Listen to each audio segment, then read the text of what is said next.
Here's one of them.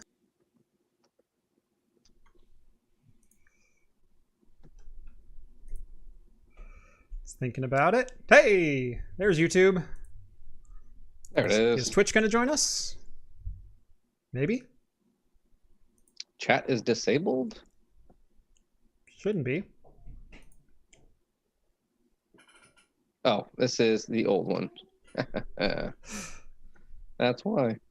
Does anyone else have just a black screen? There we go. No? Hold on. I got it. Yeah, I'm on. Thinking. Okay. I think we're live. We might be live. Let's Maybe. see. There's a YouTube. There's Twitch. Hey, there's Twitch. Yeah. Is YouTube up? There we are. I see us now. Yeah. Hey, we're on both. Excellent. It actually worked. Oh, we're live. It's a little behind, but yeah. Yeah, that's okay. That's okay.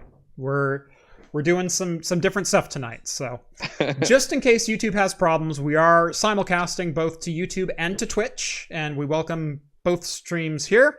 We haven't done this for 2 years, I think, because Twitch just was not growing as an audience, but it's always been there as a backup. So if you're watching on YouTube, welcome. If you're watching on Twitch, welcome. I guess you can also kind of tune in on like restream.io, although I don't know how you actually view things over there. So anyway, welcome to Talking Heads, everyone. Episode 158, your once weekly live show for the latest in beer and tech news. I'm Jeff.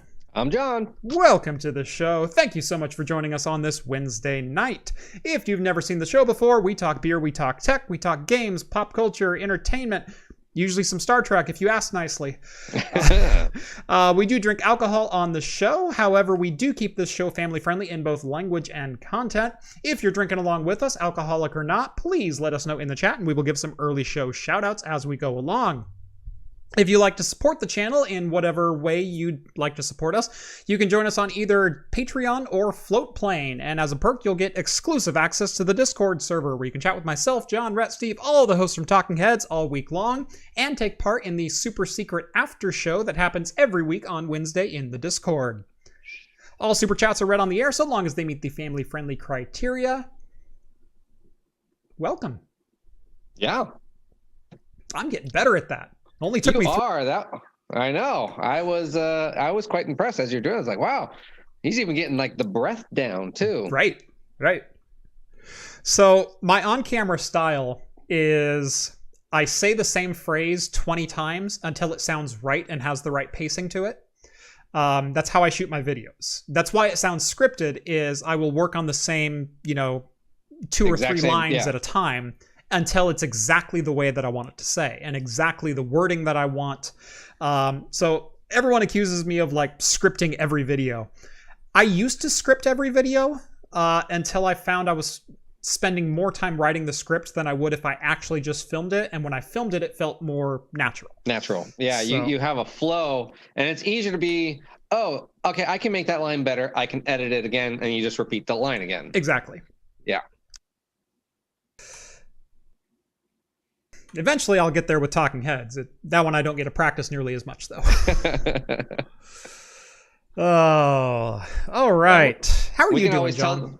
Oh, it's okay. I'm okay. I'm tired. My son got a little cold. There's runny nose and been hard sleeping this weekend. That was the worst part. I was so looking forward to the weekend, and then it was like Friday night. He's like, I don't feel good, and then he's just like, doing the arm to face. Yeah. And so we got him a box of tissues. And so he's like basically just pulling it out, wipe, throws it in. So there's all these tissues piling up and he, By the way, I forgot to give YouTube condolences to YouTube.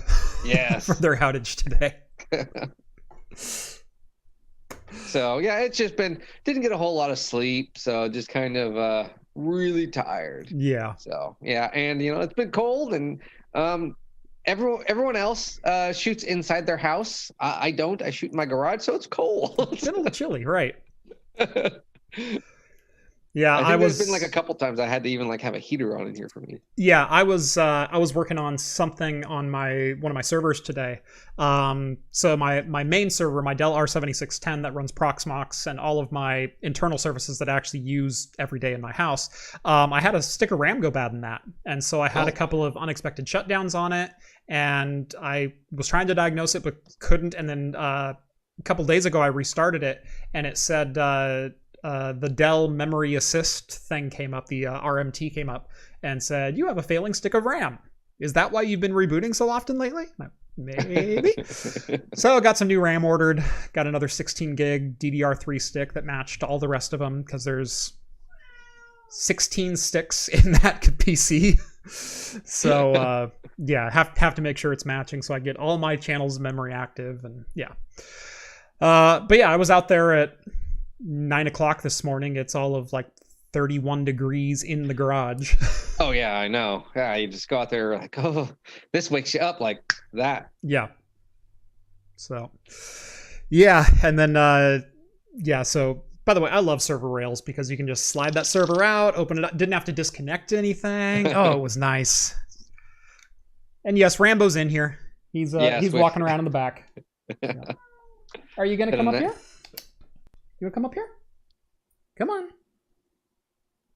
Well, come here. Don't meow at me like you want up and then snuggle. And then not do it. Yeah. The people demand it. I'll get him.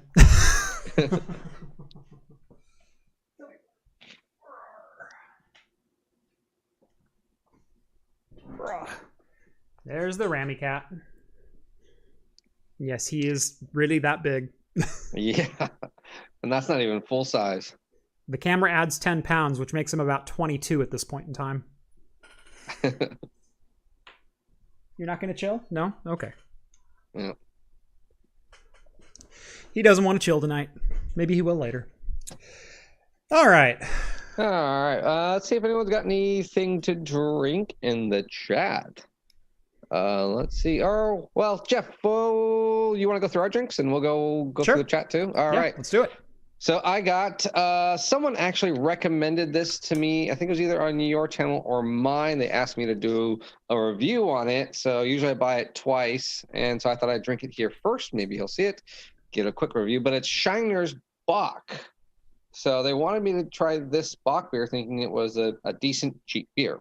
So I was like, okay, I'll try it. So yeah, it was $1.89, I think. That's not bad. No. So 4.4%. Supposedly traditional German style, kind of a brown ale. Nice. And I got my cool little metal mug. Good old metal kind of tankard. a holiday.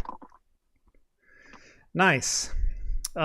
So I am also drinking a Bock tonight. Mine's a little bit less traditional, we'll say. So this one I've had in my fridge for probably close to a year. I bought it quite some time ago. I don't remember, but it was definitely the last time I was at a bottle shop, which has been since before I moved into my house last December. So it's been at least a year. This is from AlaskanBeer.com, or Alaskan Beer, Alaskan Brewing Company, handcrafted in Juneau, Alaska. This is their Imperial Bock, which is an ice Bock ale, brewed with oak chips in it. So not barrel aged, but actually chipped oak. And I was reading the ABV before I got on the stream because I went, oh, a nice Bock, even if it's Imperial, 7-8%. Yeah. 12.5. 12.5%. Yeah, you'll be sipping on that for most of the show. Right. So that's like me. I gotta go and do my Budweiser thing to a couple of these, and I'll match yours. Yeah. Go freeze distill it. Well, didn't you say that was an ice Bock? Yeah. Yeah, so that's basically what they did is they freeze distilled the Bock. So right. You're probably going to get some really malty flavors out of that. Oh, man. Malty, banana, very banana. Like, I've had hefts that weren't this much banana.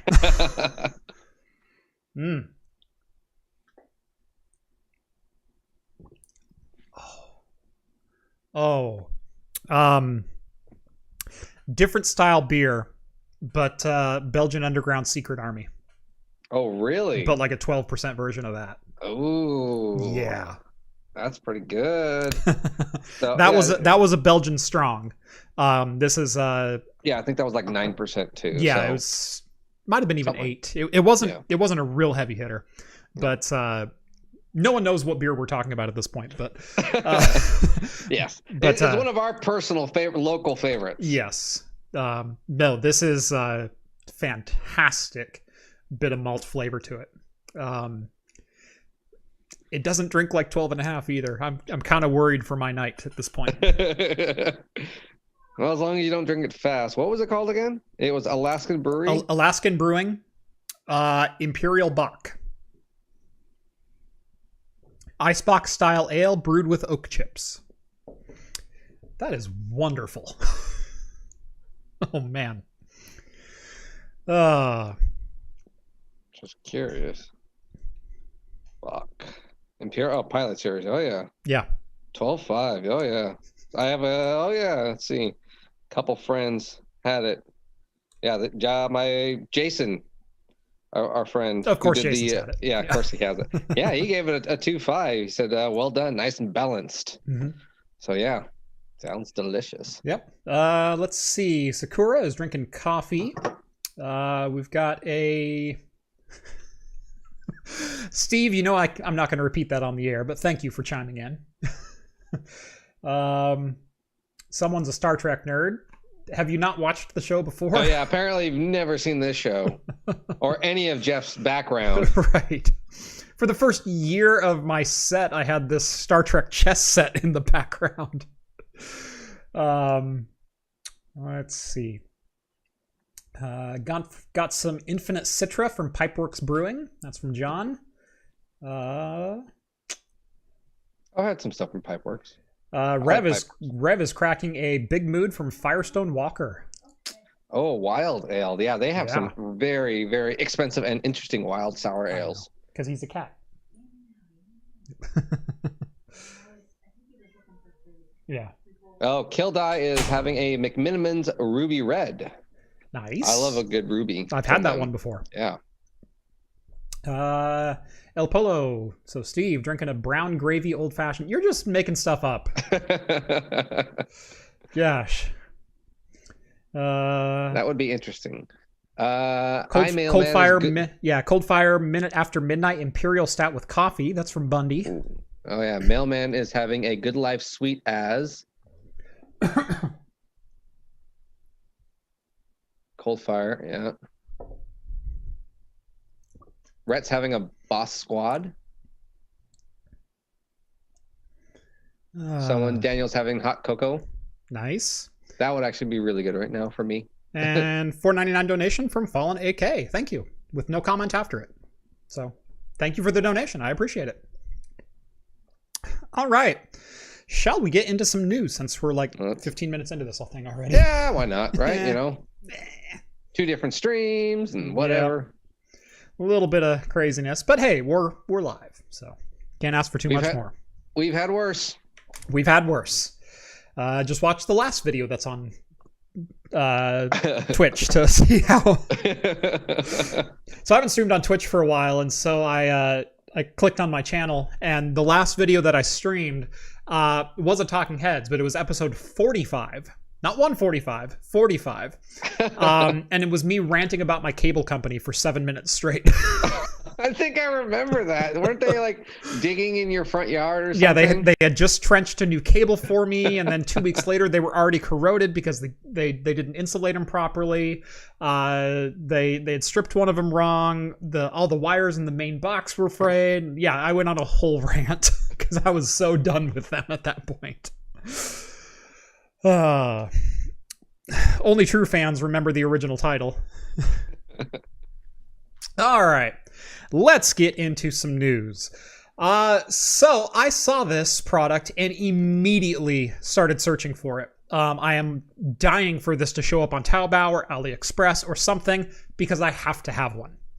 I have to have one. I have to review it. I want to know how this thing works, what it is, and if it's actually usable.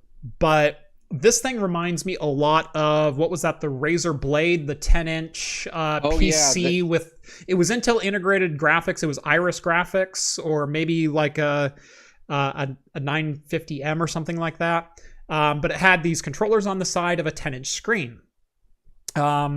This is not going to be a 10-inch screen. So I guess the more apt current description would be like a GPD Win handheld, but that's based on the Atom CPU. And the Atom CPU has never been a powerful chip. It's never had anything close to reasonable graphics outside of anything 720p at 30 frames a second, which for portables is just fine. Yeah. But what if you want a portable with actual gaming chops? 60 FPS at 720p, pushing 60 on like esports titles at 1080p on a 7-inch screen. Well, you might be in luck. A company called Aya Neo is coming out with a handheld gaming device. Wrong one. Sorry, wrong one. Handheld gaming device with an AMD Ryzen 4500U on board. That is a 4-core, 8-threaded, full mobile chip with Vega 8 graphics on board. Oh, heck yes. Oh, yeah, Vega 6. Yeah, AMD Vega 6, excuse me. And sorry, it's a 6-core processor. 6-core, 6 threads with Vega 6. So 384 string processors, nothing too shabby, and a default GPU clock of 1.5 gigahertz. Now, it's certainly nothing to write home about as far as, raw gaming performance goes. Yeah. But as someone who had a 2500U and played games when I was on the go with it, that's got plenty of gaming chops for, low settings 1080p. And what more do you want on a laptop, let alone a 7-inch handheld? Something the size of, slightly larger than a PSP. Yeah, it's basically the size of a Switch. Right. I think it's like a little bit bigger or smaller, but it basically looks like a Switch. Yeah, it's smaller in one dimension, a little bit bigger in another. But definitely not, Nvidia Tegra graphics on board. You're getting full, not necessarily discrete, but full range mobile graphics chips with the Vega 6 on there.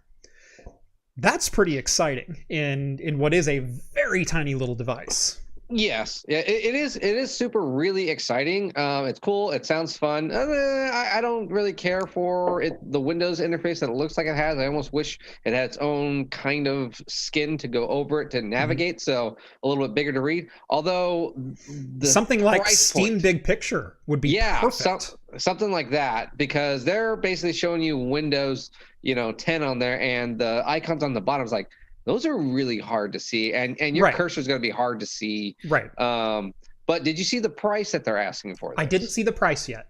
Okay, so it says in the article that the pricing has been set at 3,999 yuans, so 605. $600. Yeah, $600. So that's a bit expensive. In my I actually don't think that's too bad, because laptops with a 4500U are starting about that same price point for full 13, 14, 15-inch laptops. But that's the thing, it's a laptop, it's a keyboard, it's a multiple useful thing, and it's all in one. This is designed just to be pure gaming, and there's no keyboard, I need to do also my work and my internet browsing, and what are you going to do, a touch screen interface and type all of your comments or searches? But for those who love the PSP or the Nintendo Switch form factor, I'm definitely a fan of the Nintendo Switch form factor. Yeah, I love the Nintendo Switch form factor. So let's put this into perspective, okay?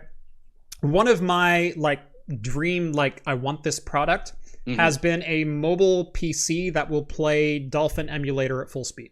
Oh yeah, okay. We just got one. Yeah. And it's $600. And this is not outside the realm of what people would spend on a PSP or a Nintendo Switch or, some other things, especially if you have a whole library of Steam games and you just want to be able to play them on the go and you're not able to stream your games all the time. Yeah. This is a great solution for that. It is a great solution. It's $600 though. It's still, that is high-end gaming price. You're definitely stretching it, and it is not an impulse buy for most people. Yes, whereas $299 for a Switch, most people can swallow that. $199 for a Switch Lite. Okay, $600. I will say, it is out of reach of that typical handheld gamer market. Yeah. But if you look at like the Razer Blade 10, which was marketed to be the same type of thing, that was $1,000. If you look at the GPD Win, those start in the 400. They easily push 700 when they start putting the Pentium dual cores in them. Yeah. $600 for a 4500 U-based handheld is not a bad deal. No, it's see, like, I think if they did something similar to, like, say, the Switch, to where if they used, because I didn't see it in the article, but like a USB-C, to where then it comes, like, say, with a dock that has a keyboard and mouse that can, HDMI to a monitor, a spare monitor. I think that would be really cool. I believe this had USB-C with video capability. And so technically you could just buy a USB-C dock and plug it in when you got home with one cable, and you've got your keyboard, mouse, monitor, everything. Yeah, USB in there. Yeah. Yeah. So, also, we didn't say it does come. There are supposedly two models: a 500 gigabit of storage and a 1 terabyte. Yeah. Sorry, gigabyte. Blah, blah, blah. Yeah. And the 1 terabyte is $150 more. See, that's not bad though. A 1 terabyte drive is running about $110 to $120. Yeah, they're typical of a lot of companies. They don't give you money off if you replace a part. They just charge you the price of the upgraded part. So a 500 gig drive is probably $40 nowadays retail. A 1 terabyte's about $120, $150 at retail from the same OEM. That's not a terrible upgrade price. And honestly, a terabyte for Steam games that you can carry around in your pocket, I find that very appealing. Okay, so it does look like, according to some of the pictures, it does look like it has maybe even 2 USB-C slots. I'm just looking at the very bottom. They have a picture slideshow.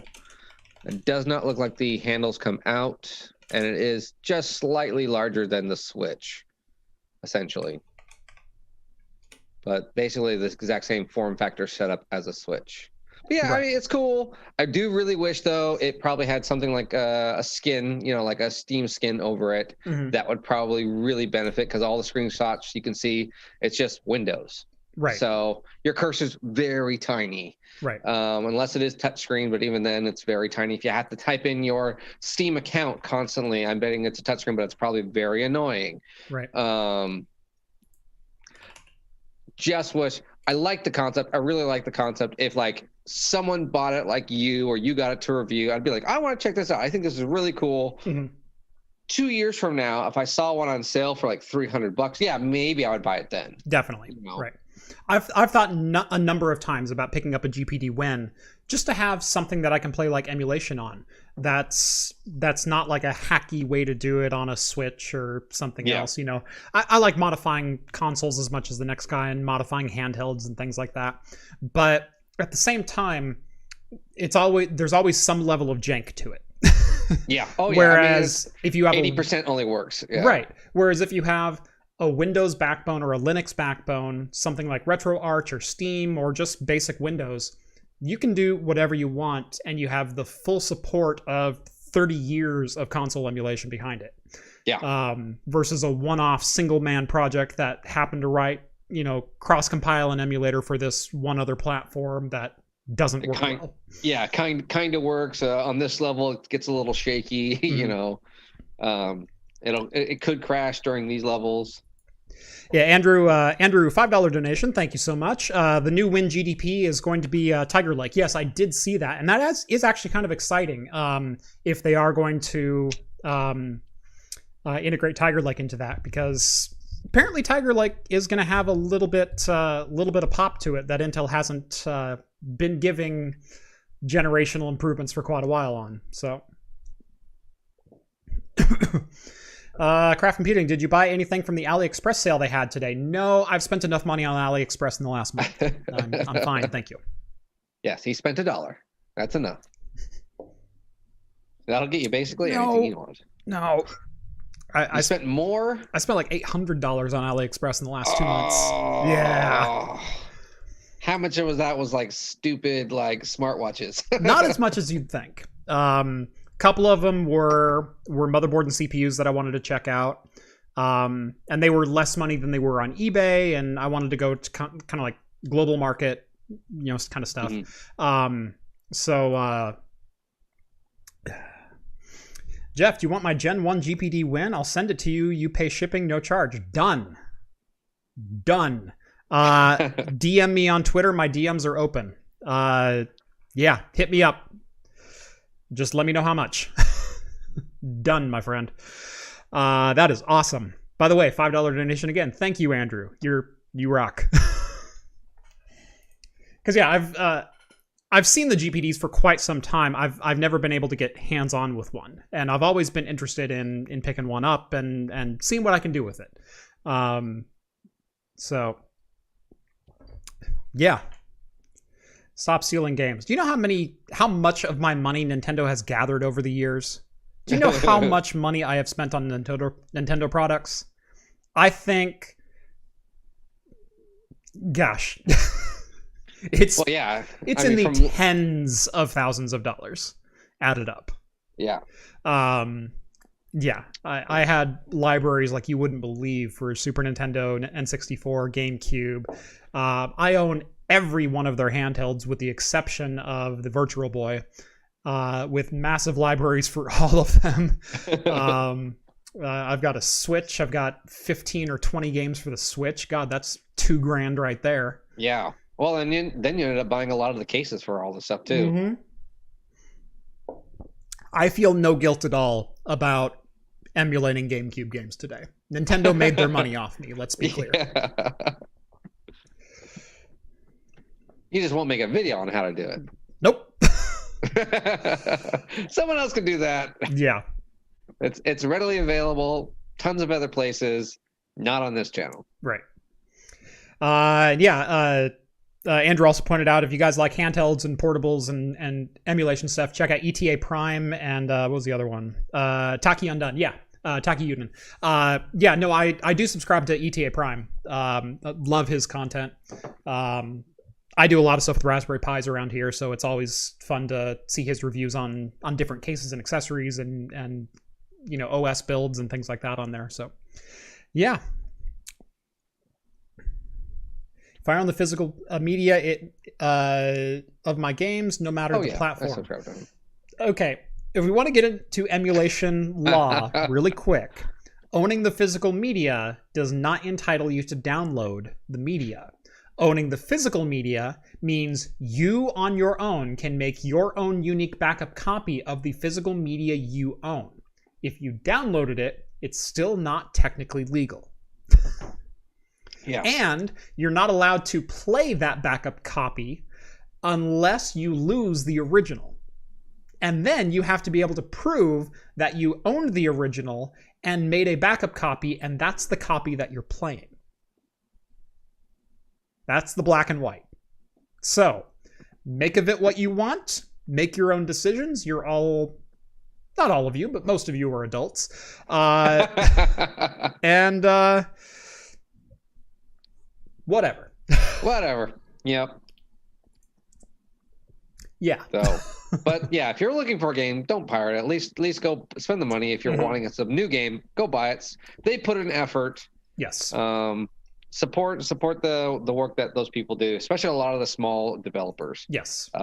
They really need it. They show love. If you're gonna be doing something like that, show some good love somewhere. I buy games on Good Old Games, even if I know I'm not going to play them, simply to support the effort of porting the games onto modern systems. When they redid Diablo and Warcraft, I went, you know what? I own Diablo and Warcraft. I play them in DOSBox all the time and various other systems. I don't need to spend $10 on Diablo, but you know what?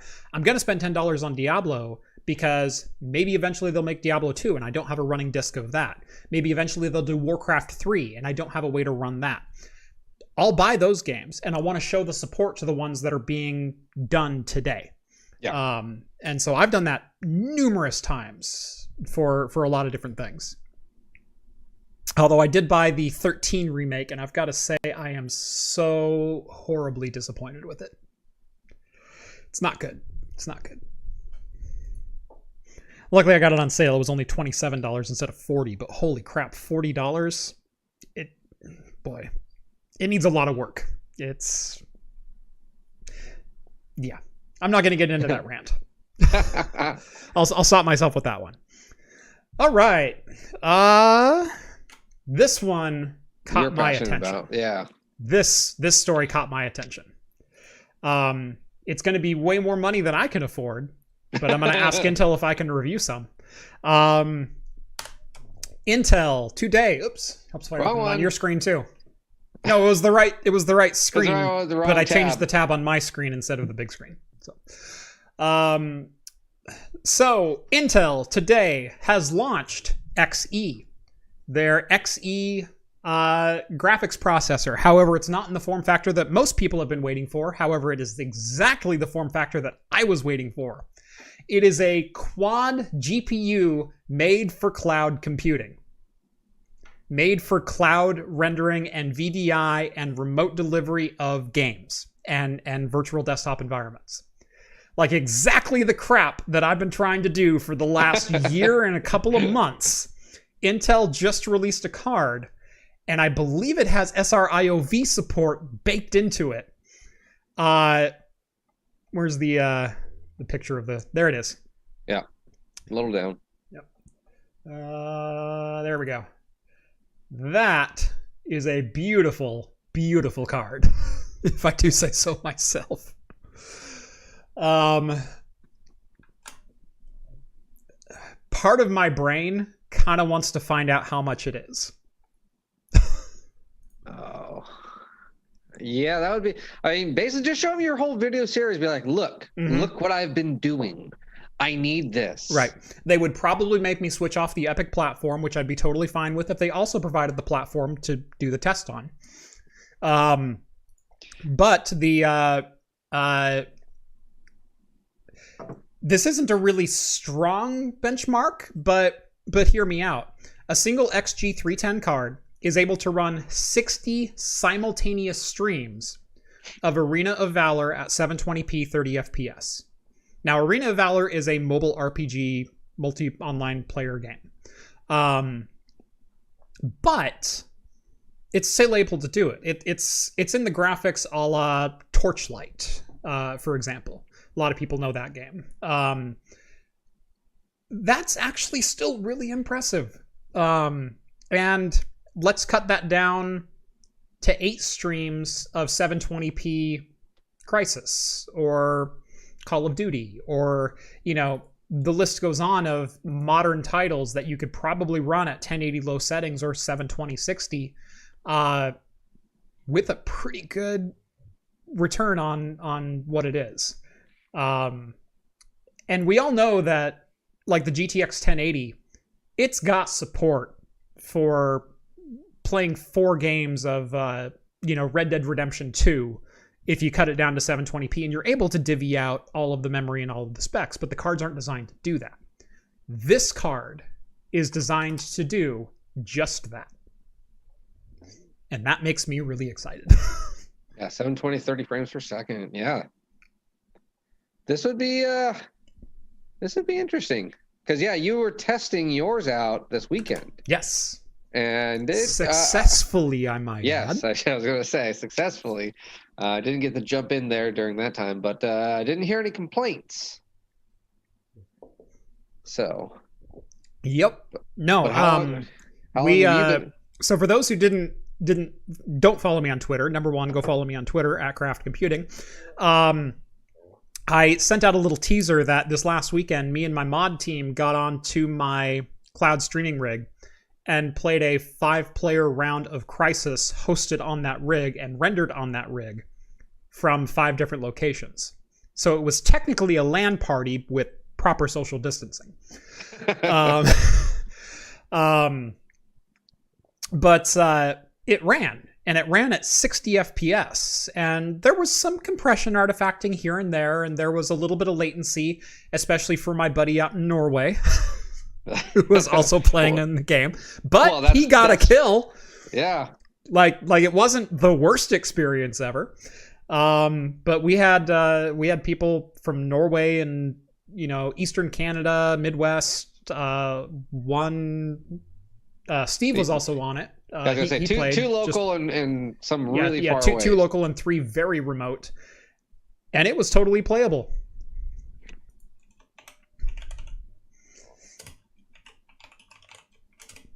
So yeah,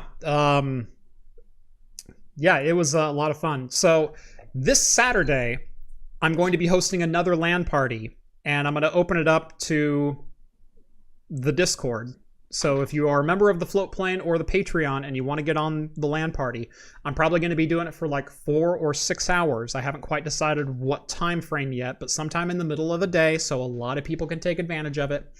I'm thinking like a 10 to 2 Pacific time kind of thing, where I'm going to try to give like 15 or 20 minute trials of jumping into the game and seeing how it is, and giving your response to me on what your experience was. And I'll probably be gaming and recording the whole time. I might even stream the dang thing, because I think that would be a lot of fun. But if you want to jump on either the Float Plane or the Patreon, links are down in the description, or Skull just popped him into the chat over there because he is a freaking awesome mod. Yep. And yeah, jump on there and maybe give the cloud gaming rig a little bit of a test drive. I seem to be limited to 6 systems at the moment. I am trying to get that all the way up to 12. But 6 at the moment. 6 at the moment, that's not too bad though. You can get 6 people at a time. Right. 20 minutes might be a little bit long, so maybe if it is just 6, maybe cut it down. But 12 at 20 minutes is pretty good. That's a good couple of rounds depending on what games you do. Right. Do you have a list of games you can do? We've only got a couple of games installed. We did Crysis, and Crysis was pretty good. So I might just stick with Crysis. I tried CSGO. I downloaded a copy of CSGO that's supposed to be an offline able copy, but it didn't want to run on like 3 of the 6 machines for some reason. So I didn't want to have people log in with their Steam accounts and give me credentials and things like that. I wanted it to just be a open up and double click on the desktop and we go. You know, because I don't want to spend 20 minutes fiddling and 5 minutes playing. I wanted to do the other, the opposite. No, you should. Yeah, you should do like I wonder if you can, if there's an old school, like actual, like classic LAN party style game. Right. Yeah, that would be great. Yeah, if you do, something like. Well, I mean, the classic LAN parties for me was like, Counter-Strike, Halo. Halo. I was gonna say even like Half-Life 2. Half-Life 2 would be a good one. But I wanted something that would also kind of push the graphical limits. In fact, I get it. We had one of our guys streaming at 2560 by 1440 at 60 FPS. Hey, there you go. That's easily playable. Right. Age of Empires LAN. Yes. And the Persians. I gotta get my trebuchets and my elephants. Quake 2. The Tetons.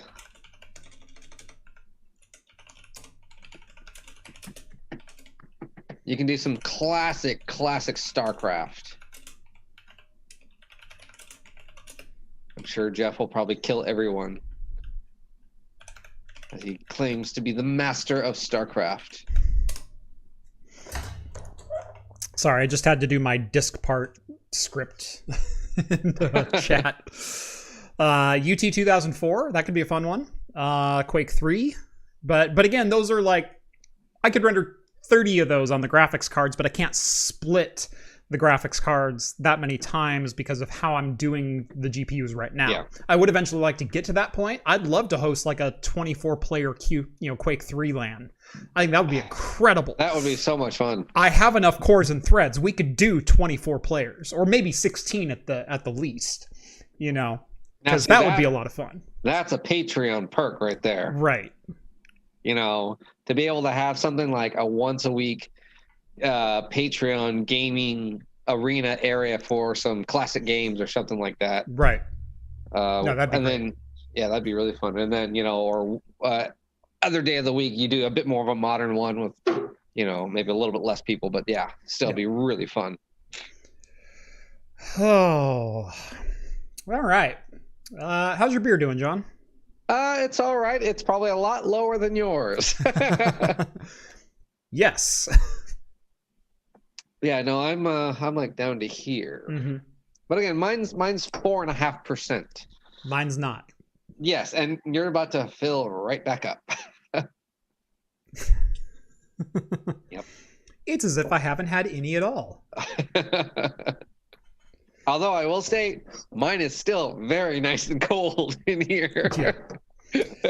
So people are starting to suggest like StarCraft and Red Alert 2. Do you realize we could do that in a virtual machine without GPU acceleration? Oh yeah, those you don't need anything. Like I could probably set up in theory a 64-player StarCraft LAN. Now StarCraft only supports 8 players, so. But I could host an entire StarCraft tournament on my LAN because I guarantee you one thread with software acceleration is more than enough to handle StarCraft. At 640 by 480, 3D-ish sprites. See, now you're It required a Pentium 90. Do you realize what that is? But do you have any of you even heard of that? How cool of a service, how cool of a perk of Patreon level or float plane level would be to have access to that, if you made that like say second tier, right? Being like, hey, okay, second tier, you unlock the arcade room, the holodeck, literally, even though we already have that. But right, what was the game episode called? Wasn't it just called The Game? I think it was called. But do you remember the name of the game? I don't think it had a name. Okay. I was like, man, if it did have a name, yeah, it was called The Game. The Game. Okay. I thought so. 106th episode of the American science fiction television series Star Trek The Next Generation, the 6th episode of the 5th season. Riker returns from Risa, strangely enough. And quickly turns the Enterprise crew into a mind-controlled pawn of the Katarians. Oh, we can just call them the Holosuites. Yeah, there you go. We call it the Holosuite area. Yeah. And there's no filters to change. Yeah. Yeah, you call it the Holosuite channel, and it's like level tier access too. A bunch of people pissed off because we said The Game. And now they lost.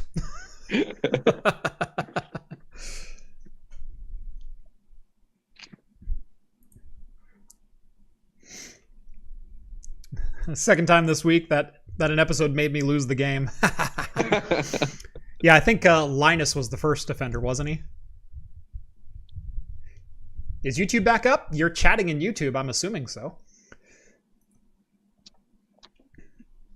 The one where Wesley saves everyone. Yeah, strangely enough, the teenager was the one who wasn't, drawn into the game's hypnotic state. Well, he had a girl in front of him as well. He was like, "Oh, I see a girl. All right, I'm gonna go to that." The one thing that can get a guy away from a game, a girl. Girls. Cute girl. Oh, look at that.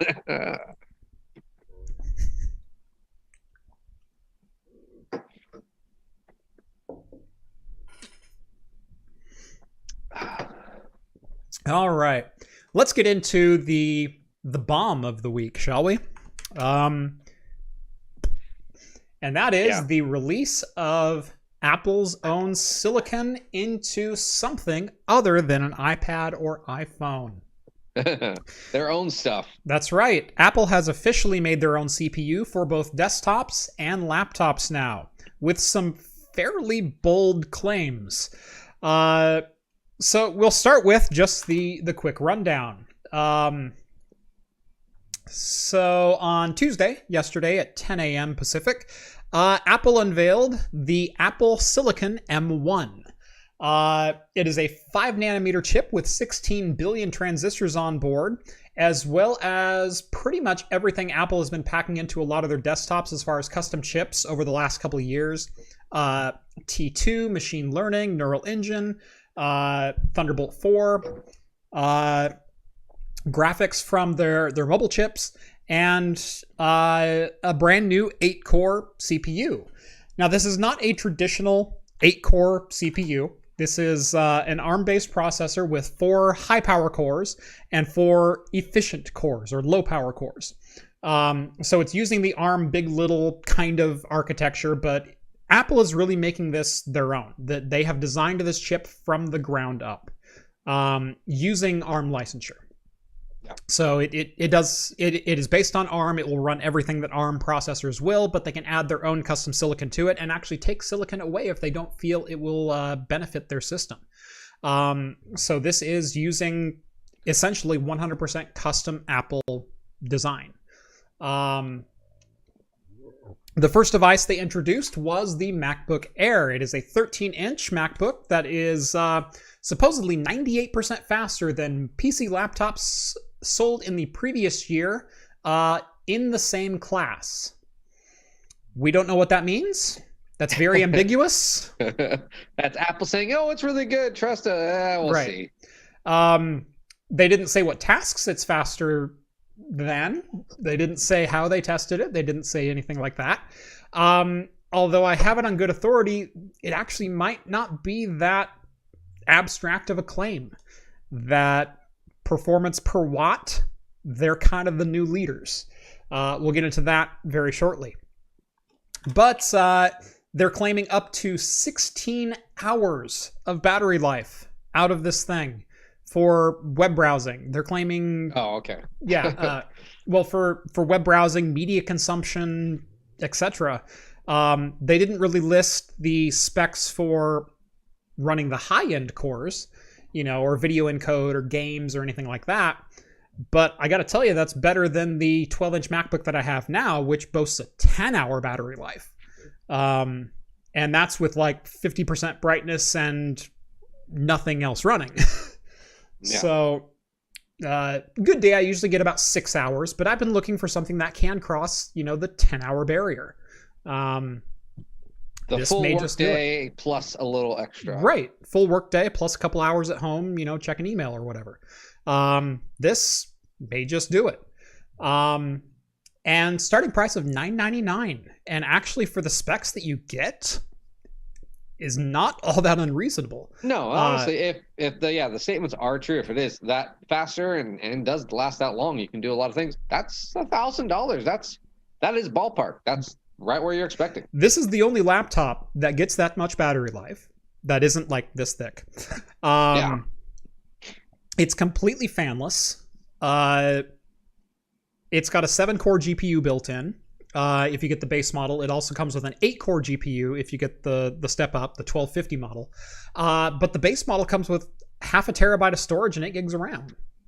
Honestly, for a mobile system, that's not that terrible. And $100 more gets you an extra 16 gigs.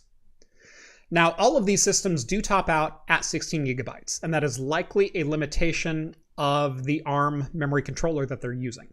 They may eventually develop their own memory controller or go a different direction, but 16 gigs seems to be the plateau for memory. But again, for most mobile work, that's really not a terrible amount of memory to work with. And I think 8 gigs is standard for $1,000. Yeah, you can get a PC with 16 gigs for less money. Don't run into this argument with me. No, well, yeah, this is a portable thing though too. That's the point of it. Right. Fanless, portable, thin, lasts forever or lasts a really long time. Totally different environment than a desktop. But I do wonder though, for like this, especially their kind of display, the images they picked of video editing, and kind of saying that, it's going to be this great. I don't know, because Apple's just known for it. I don't know if video editing would be the greatest on something like that. I think it would probably be fine for like, say, something I do. What they've probably said, not something like you do. What they've said actually is actually kind of impressive. And I was already fairly interested in this laptop. Again, I run a 12-inch MacBook. I've loved that machine. It has its limitations. As long as you know what they are and you can work around them, you're just fine. I'm not going to edit video on my laptop, even though it does have an i7. It's the 7-watt i7. It's not exactly powerful. It's dual-core 4-thread with 8 gigs of RAM. But it serves 85% of my mobile needs. And jumping up to something larger, all of a sudden I'm 4 times heavier because this laptop only weighs about a pound. I still have 500 gigs of storage in it. It terminals to switches, it remote desktops to servers, it remotes into my gaming machine so I can play games when I'm on the road. What more could I ask for in a laptop? Well, video editing chops. They're claiming that the MacBook Air running their custom silicon can decode and scrub timelines with multiple ProRes 4K streams. Really? Right. Now, they didn't say anything about H.264, which is what most people in the consumer range will be shooting with. I shoot all my footage in ProRes already. That made me raise an eyebrow to go, is that the laptop that I take to CES now? Yeah. Because that would do everything you would need theoretically for something really quick run and gun. Right. I probably wouldn't shoot like one of your big videos, but yeah, quick run and gun video, that's fine. Yeah, a CES video where there's minimal B-roll and basically just like one video that you're cutting into little parts. Into multiple spots, yeah. Right. Yeah, it makes a lot of sense. It really does. So yeah, I'm on the fence. I am heavily considering buying one. Now, I said at CES this last year that my next laptop was going to be the Zephyrus G14. And I still kind of stand by that point, unless when I get third-party benchmarks in a lot of different software, and when Adobe finally comes out with Premiere for any universal application. Because that's the other crux of this, is remember, it's running ARM, which means you either have to translate from x86, or you have to run a universal application or something that's been natively compiled for ARM. Premiere is a little ways out. They said we'll have, what was the Lightroom? We'll have Lightroom ready to go day one. Nothing else for Adobe though. So it's going to be like midway into 2021 before they get the heavy hitter Premiere or the heavy hitter creative apps going. You know, your Photoshop and your Premiere. Yeah. And no offense to you Final Cut guys, I'm just a Premiere guy. It's what I use. I love it and I hate it. But it's what I'm comfortable in. I really want to try Final Cut. I really do. It looks like it has some really neat features.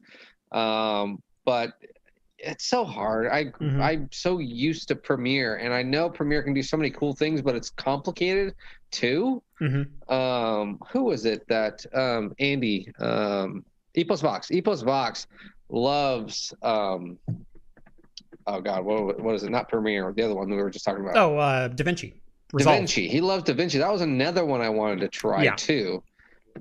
He makes that look like it's like the greatest thing in the world. Davinci has a lot of perks. So I pay the $50 a month for the Adobe Creative Cloud. I know you do as well. To have access to Premiere and Photoshop and a couple of other things that we use. Davinci Resolve, I love the idea of it. I love that it takes advantage of GPUs no matter what GPU you have. It is more designed for the high-end codecs, and you really can't do anything with H.264 on the free version. You have to have the $300 Pro license. And as I was pretty much only editing H.264 until, I bought my Zcam about a year ago, it was always a no-go because it's like, I don't want to trial a $300 program and then not like it and just go back to paying, sucking on the Adobe teat even more than I already do.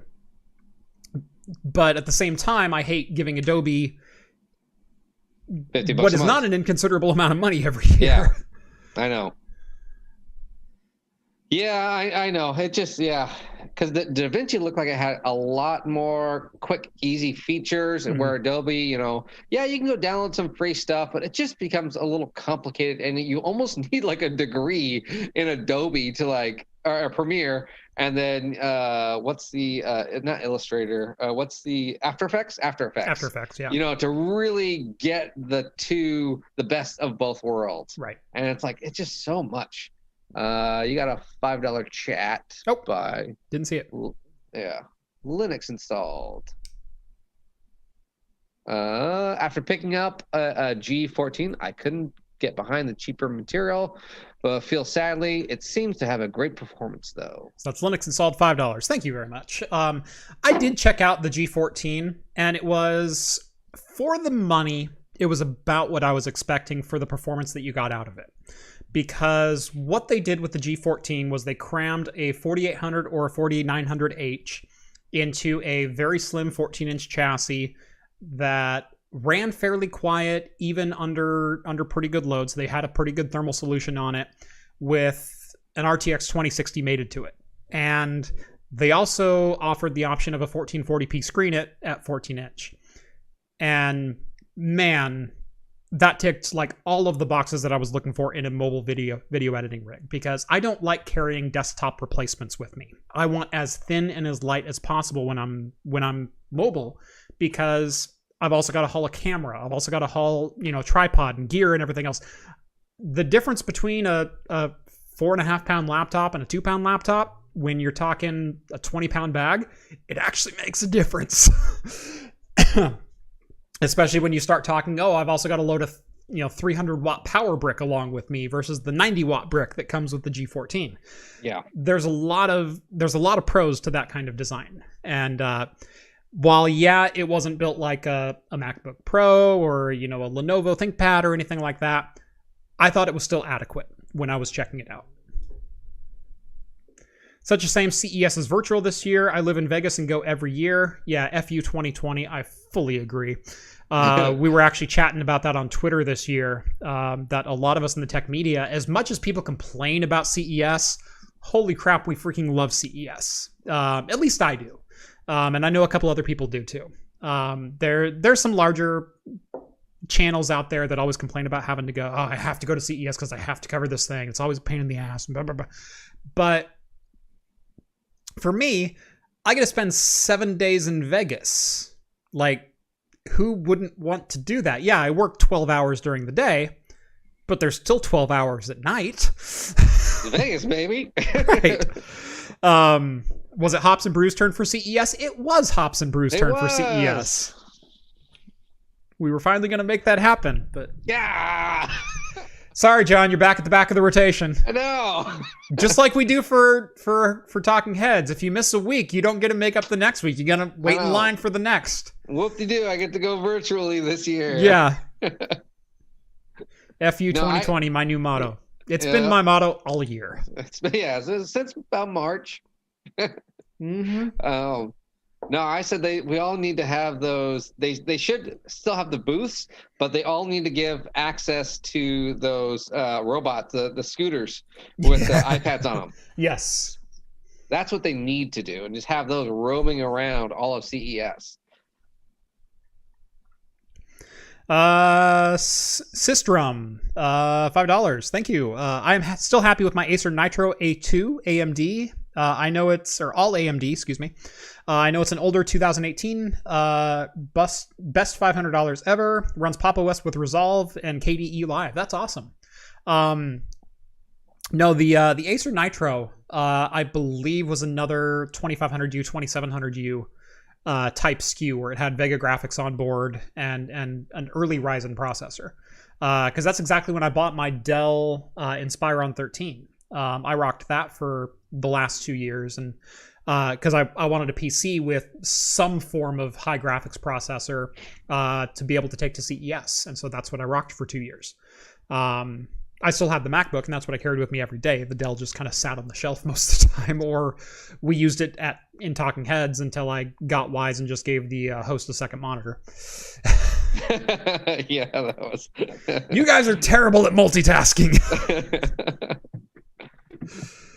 Yeah, so no, but yeah, those early Ryzen chips, man, they are still good. The 2500U, 2700U, those were great chips, especially compared to what Intel was coming out at the time, because you were only getting 4 cores, 8 threads in like the 8808G and stuff like that.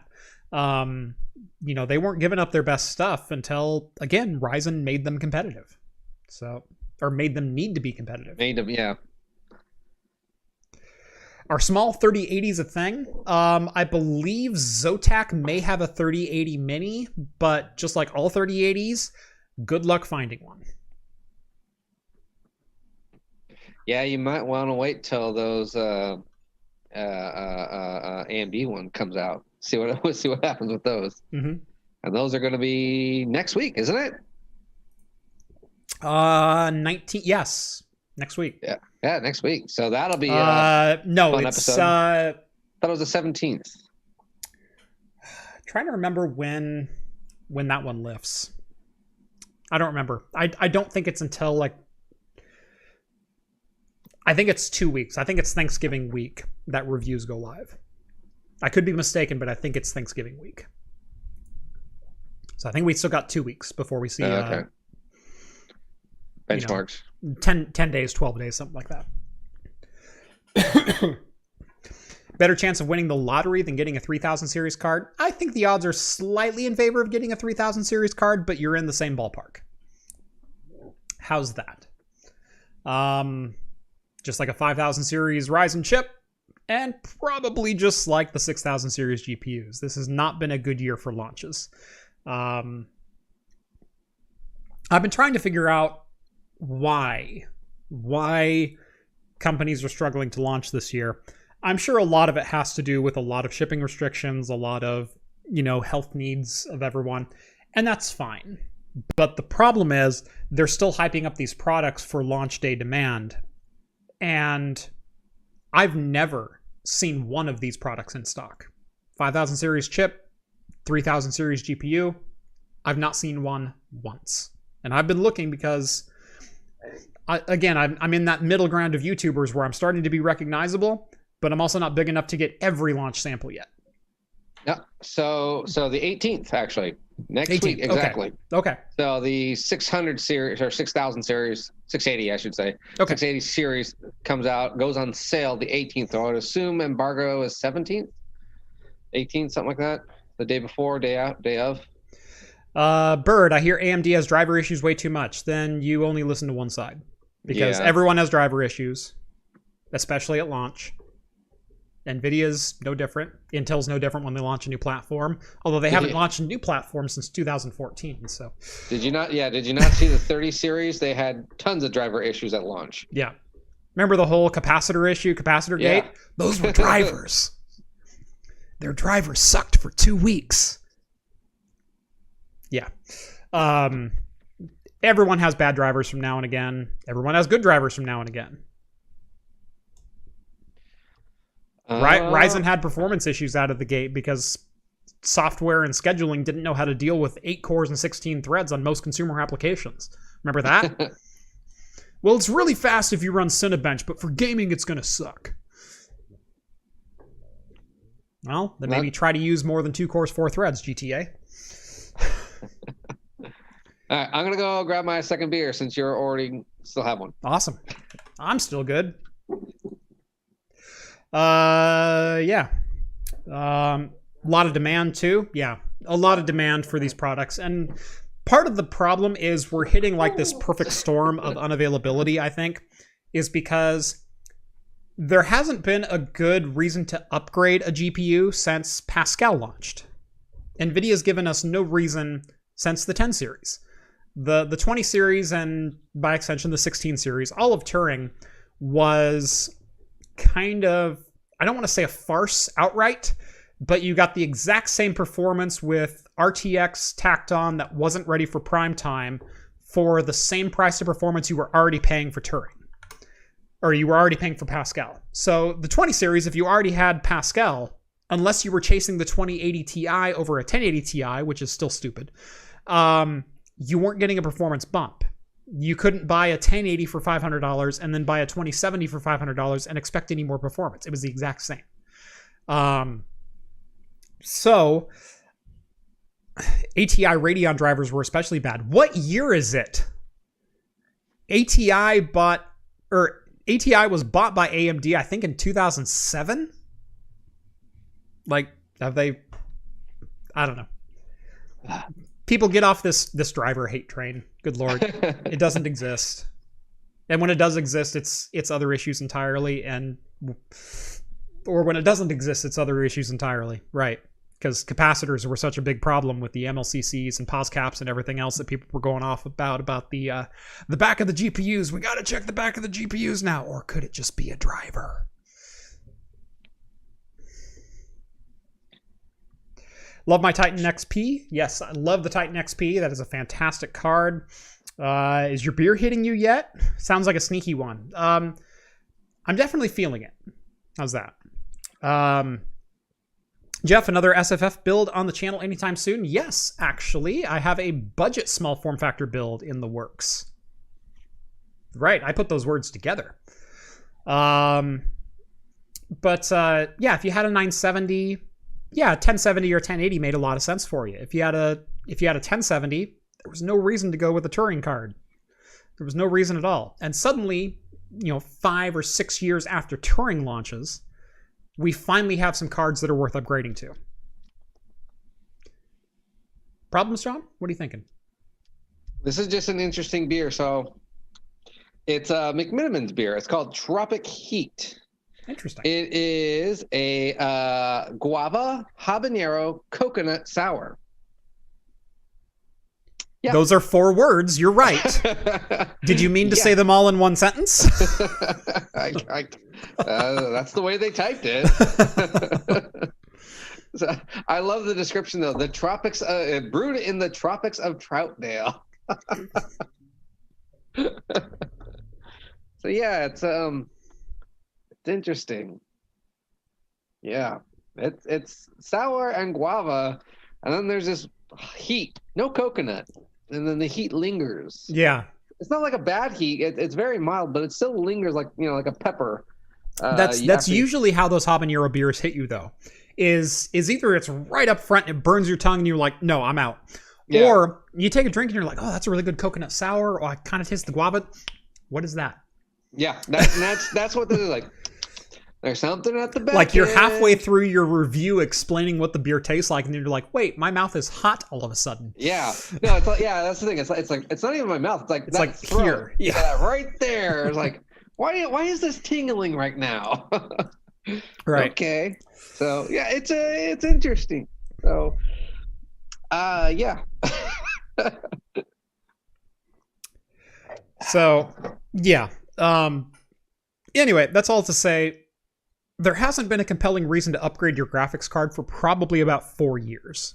And this is a lot of pent up want for more performance out of a lot of people that if you had Turing, there was no reason to jump.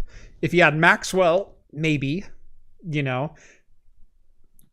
But I've been trying to find people upgrades from like the RX 580 and the GTX 1660. And I'm like, you got to spend $400 or more to make it worth it to you. Because if you bought an RX 580 or a GTX 1660 6 gig brand new, you spent $270. If you spent $220 today, you're getting the same performance because there's no next gen card in that price tier. It doesn't exist. The RX 5500 XT, I reviewed that card. Guess what? It traded blows with an RX 550. Now, it won more often than not, but not by a landslide. And the RX 580 actually jumped up and won a couple of those. Same with the 1660, sitting there at, $220. The 1660 Super is a little bit better value, but all of a sudden you're back into the $270 range.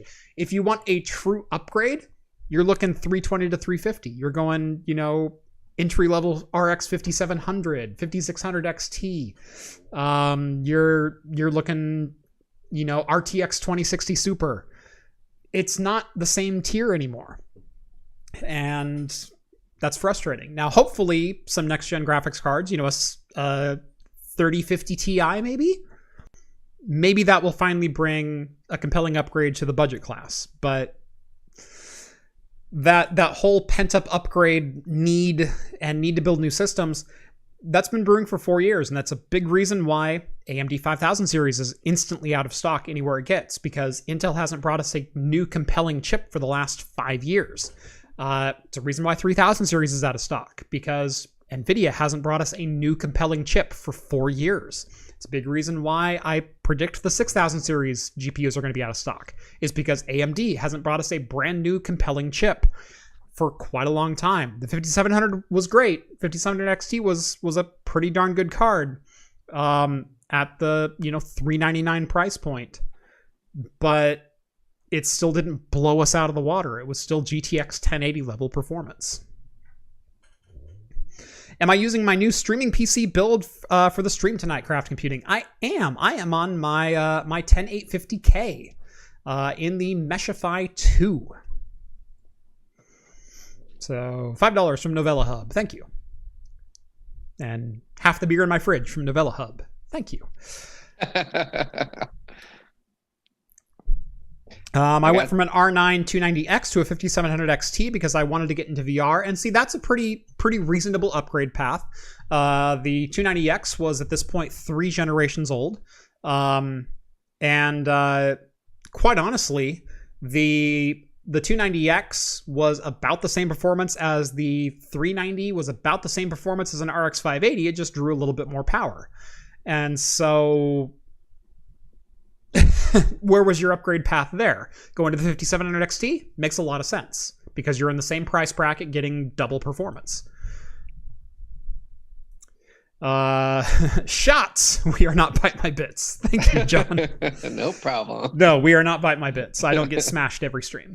Not that I'm not drinking a 12.5% right now.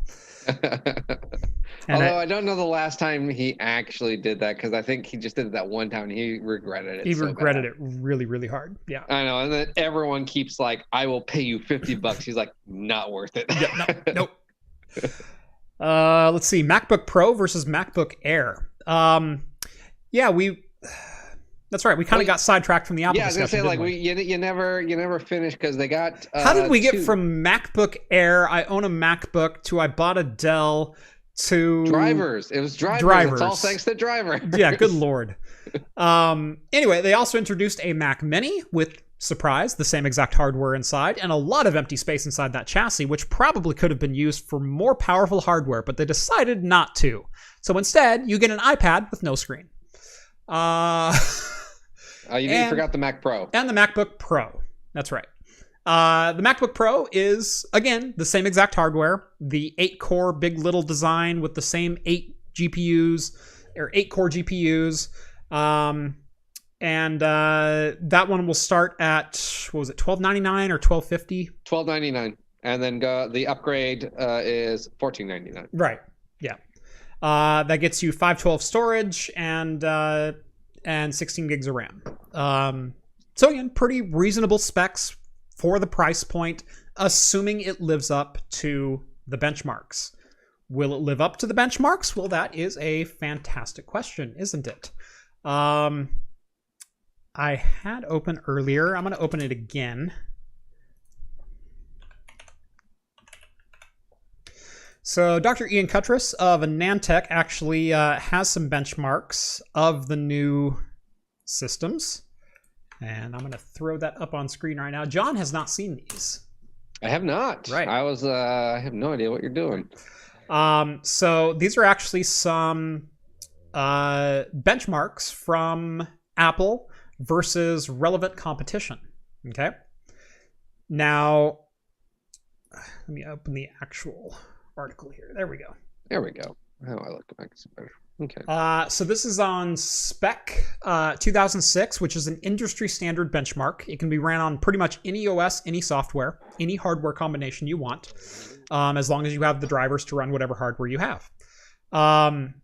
So the overall spec of these parts is actually kind of lining up right where Apple said they would. I know I was bouncing back and forth between the article and whatnot here, but this is the chart that is the most important chart. So over here you can see the A9, and Apple's been making their own silicon for the iPhone since the A4. So the A4, A5, A6, A7, A9, which was introduced with, I believe, the first iPad Pro, if my memory serves correctly. They've got the A10, the A11, the A12, the A13, and the A14 that is in the current iPad Pro. The M1 should be faster than this, even, in the spec stats, which means, like, that's a pretty linear chart. It's not exponential, but that's a very linear chart for CPU growth, right? So let's pretend the M1 slots in right about here. Let's look at the competing spec benchmarks of a lot of different processors, shall we? So the 5950X 16-core AMD chip gets a 68.5. The 5600X gets a 66.2. The Apple A14, which is their previous generation iPad Pro CPU, gets a 63.3. And then we go down from there. Now, I don't know if this is single-threaded performance or multi-threaded performance. It's probably a combination of both. But the fact that that Apple is even in this conversation tells me a lot of their benchmark numbers that they were touting in their media day yesterday are likely not that far off. Are there going to be some things that it doesn't do as well as an Intel chip? Sure. The ARM architecture doesn't have the same instructions. It's not written the same way. It's not designed the same way. It is a 100% completely different architecture. Are there going to be something got that 4 heavy, 4 soft load? Right. Are there going to be some things it does better? Yes. Yes, absolutely. Well, if you look at that chart too, because they have the A13 on there, and there's actually a 10-point jump between 2 generations. Right. And when you go with the other chart, it is very linear. Right. You can expect probably around, possibly, theoretically, 8, if they're 10, going that way, 11 points. Yeah, exactly. Right. And I mean, there's some heavy chips on this. There's the 10900K scoring to 58.6. There's the top end 1185 G7, which is an 11th gen Intel mobile chip. There's the 3950X 16 core from AMD, scores a 50.1. We could be looking at a 70 from Apple, very realistically on the M1 8 core. And for those who go, well, that's just a number. That's like running Cinebench. Cinebench is a pretty well-respected benchmark for general CPU performance. It generally gives you probably 85 to 90% of the story that you're looking for in a very easy-to-run benchmark. Spec does the exact same thing. And in fact, Spec runs it through a lot of the... it's not like SpecView Perf or things like that where it runs through like a slew of industry standard tests. This is their own standardized test that they came up with that still uses the same instructions that a lot of other, professional applications do. So AVX instructions, encoding for video, decode of H.264, this, that, it runs through a lot of different things. And those numbers don't lie. Those chips are competitive. They're not just competitive, they may outright beat what's out there right now. And that's kind of crazy. If this is Apple's first chip. Yeah, when did we say this was coming out? Next Tuesday, at a starting price of $999 for the MacBook Air, or $699 if you want a Mac Mini. I'm betting next week's Talking Heads might be pretty interesting. It may be pretty interesting once we actually have devices in hands for more than just a couple of people. And by the way, I trust Ian Fetris 100% on his numbers that he has. And by the way, he also has a budding YouTube channel. Go check out Tech Potato on YouTube. Yeah, he's interesting. Which is totally an inside joke and fantastic. But no, he's actually got a fantastic YouTube channel on the rise. I think he's at like 11,000 subscribers right now. But man, the knowledge and experience that he brings to the tech industry is welcome in the YouTube space. So go give him a subscribe. And Skull's already on it. Yep. Of course he is, because Skull is freaking awesome. He probably started looking it up the instant I said Ian Cuttress. Yeah.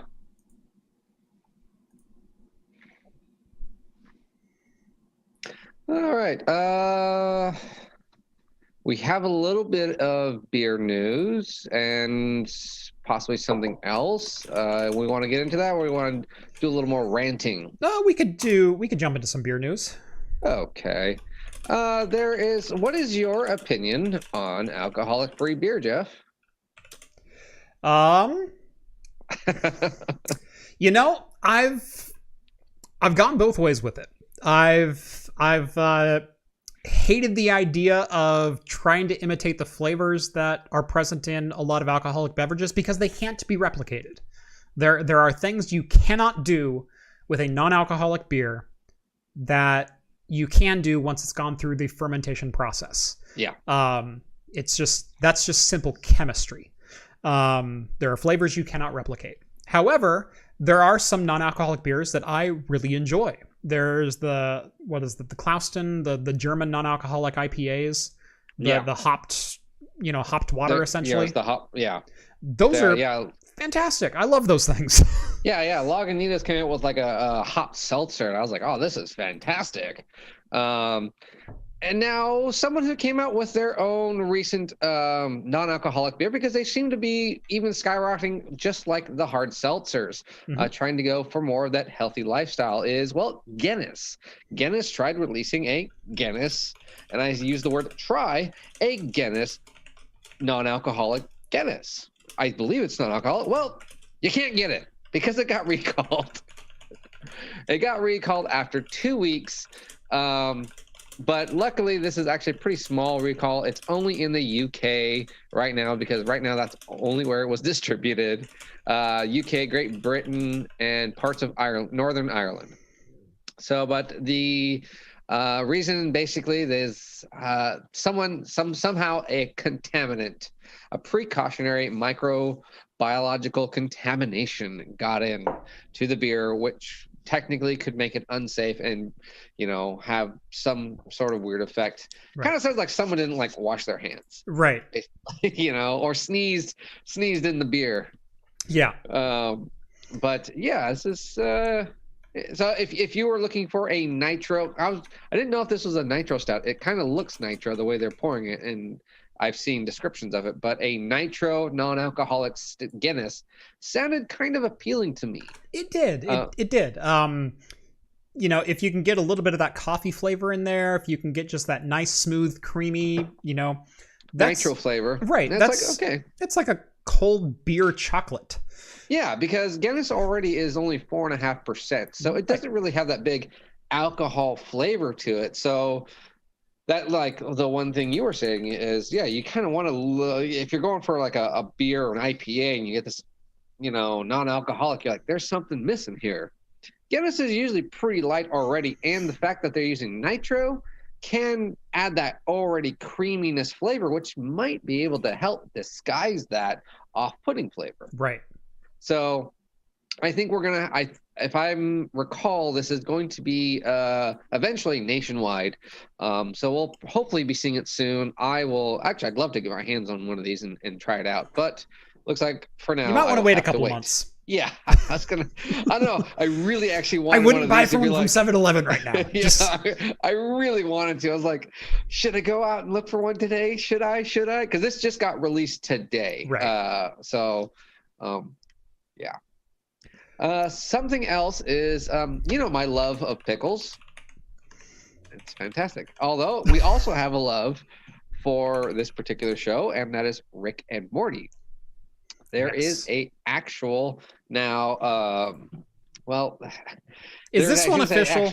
It is official. Is this one official? It is official. Okay. You can buy packs of it. There is an official Pickle Rick Miracle Seltzer coming out. Yes. It is a pickle juice seltzer. It is not a hard seltzer. It is just a pickle juiced seltzer. Sorry. I'm going to give credit where credit is due. Matthew in the chat just said alcohol-free Guinness is just a disappointing milkshake.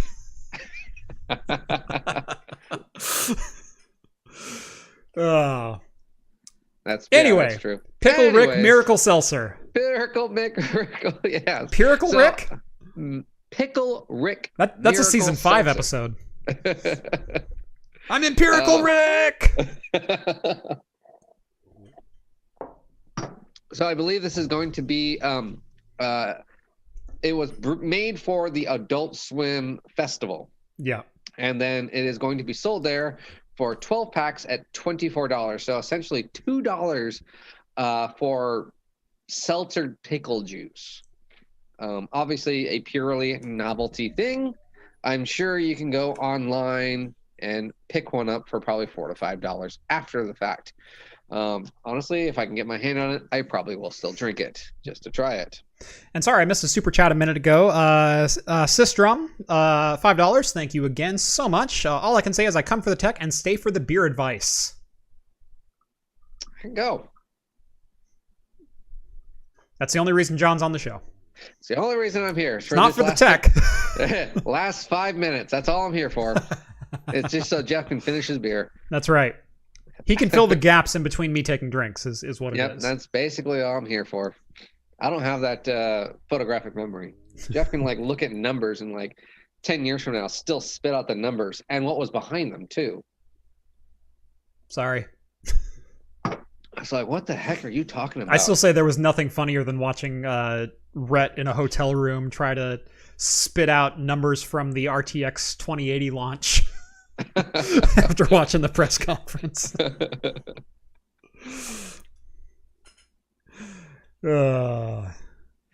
Oh, yeah, screw you, Nvidia Hub. Follow John at Nickelback.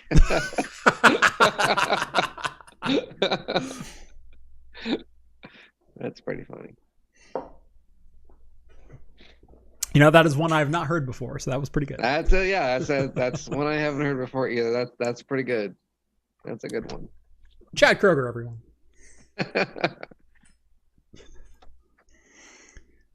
Hey, it's the reason you're married. That is true. So, whatever. It got me something. That's right. Are you Chad Kroger? For you, baby. I could be. Yeah, I could be. Oh, that's horrible. Hey, what do you think we do at night? Wait, is it 10 o'clock? It's not 10 o'clock yet. Oh, okay. Sorry for the after show, people. John, we're still in the main show. Oh, cut the feed. All right, where were we? There was one more small bit of news because there was and this isn't really more, I guess, news. I guess it was more, I thought of it more of an early adopters beware. And it could be. It could potentially be. It could be. And to me, it came off as something similar to the Xbox 360 when it first came out, the Red Ring of Death.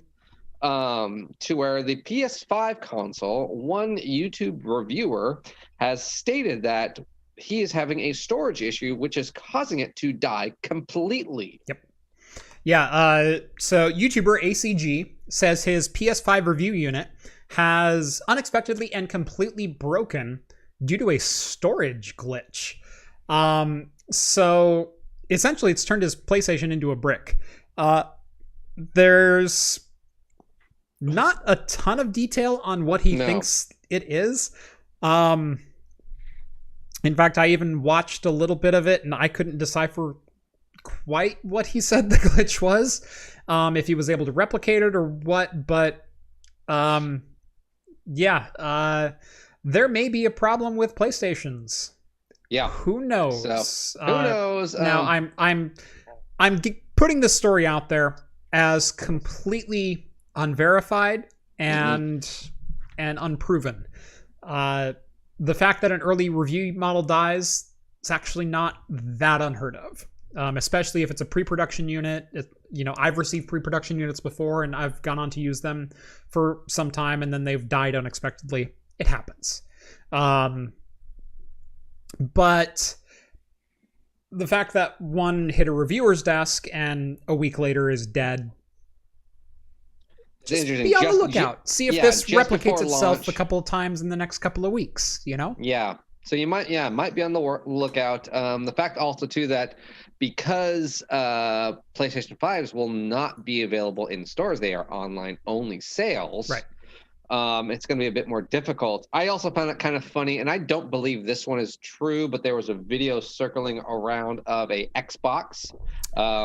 You know what that was? Do you know what that was? That was people vaping into the bottom of the Xbox and it shoots smoke up the top. Oh, okay. Because I sit there and like Xboxes are catching fire. Oh my God, it's billowing smoke. It's like, I know what that cloud is. Yeah, okay. That's not an electrical fire. That's vape smoke. Like I said, I was pretty sure it wasn't true. Right. But still, I would have if it is, that's so interesting. So, but yeah, so just be on the lookout. If you don't mind waiting, if you want to be one of those early adopters, and this is, there it is. Yeah. Electrical smoke is rarely white. Or that plentiful. How's that? Can't believe we have to say this, but please do not blow vape smoke into your Xbox Series X. Official Twitter response from Xbox. Buenas chavales, a ver, está surgiendo por la red un vídeo.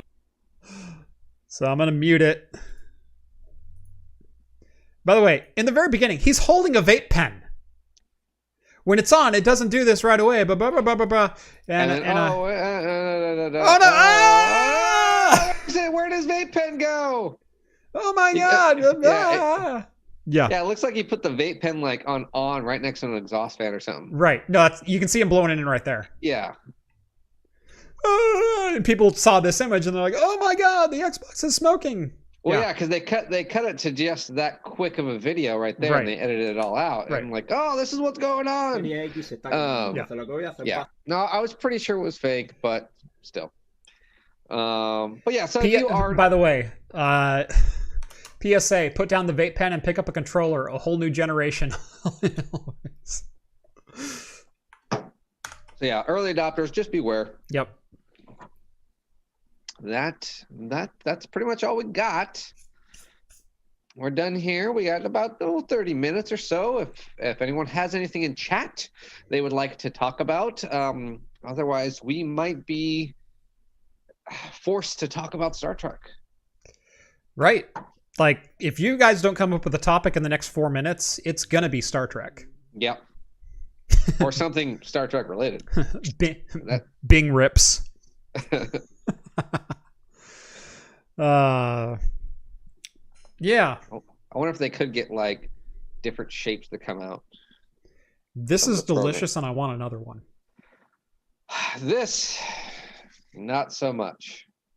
It's like starting to affect right here, like that peppery burn.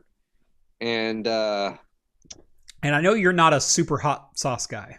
Like, I like a good hot sauce. I don't like heat. Heat for the sake of heat, right? Yes, exactly. I want heat to complement with flavor, but I don't want the hottest thing just for the hottest thing. Right.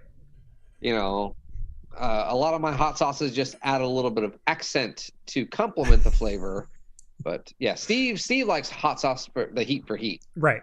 I'm not a heat for heat guy. If it has flavor and it happens to have heat with it, I'm on board. I'm totally on board. I can handle heat.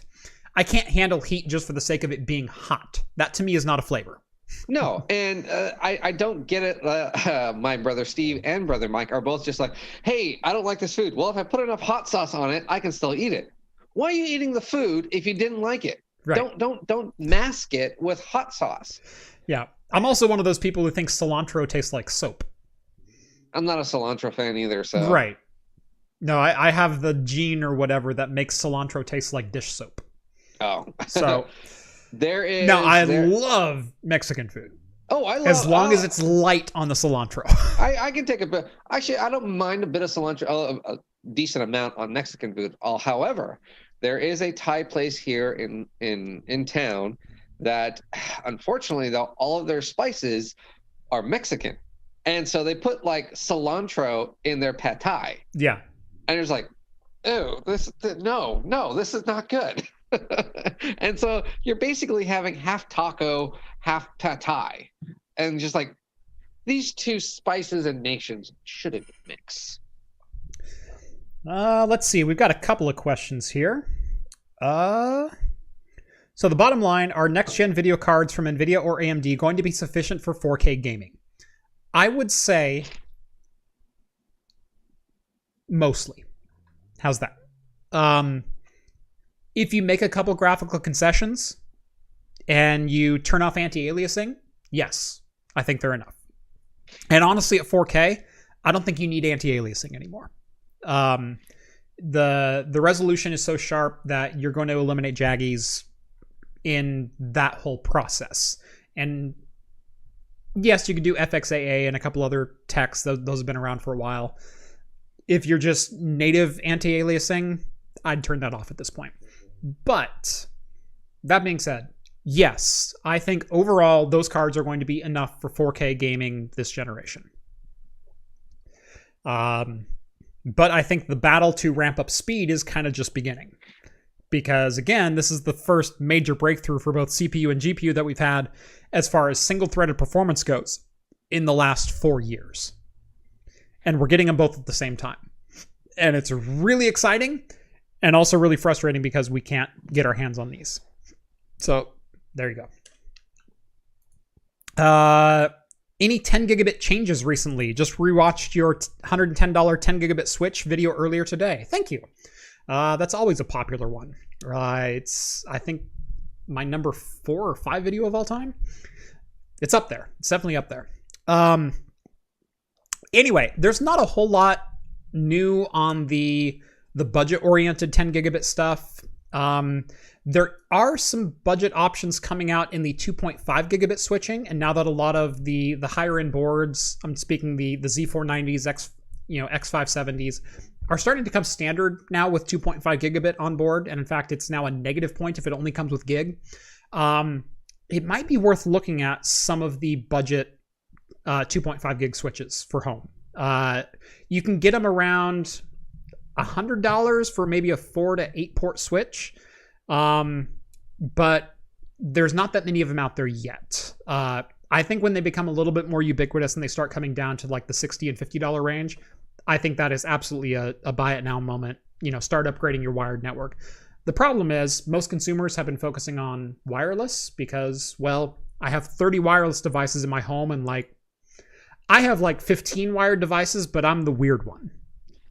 So, yeah, well, I mean, most people, it's, you have your cell phone, you have your tablets, and you have all your kids, and your smart TVs, your laptops, your smart fridge, your toaster, your thermostat, your Nest security cameras, your Wi-Fi's the focus. Most people only have one wired thing.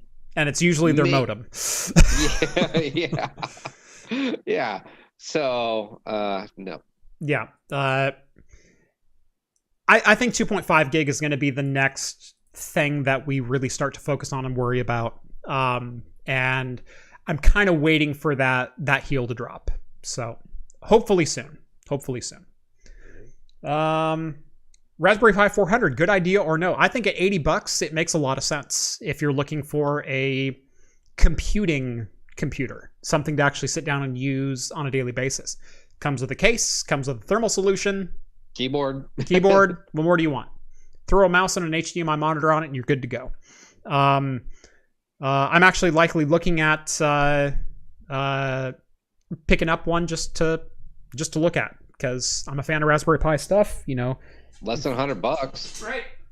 I mean, you're basically looking at $100 price point just to buy a Raspberry Pi. I reviewed this guy not long ago, and honestly, a comparative review of the two wouldn't be a bad thing. I don't know if I'm going to put up a comparative review simply because, or just mention it. I'll mention it. That I like the form factor.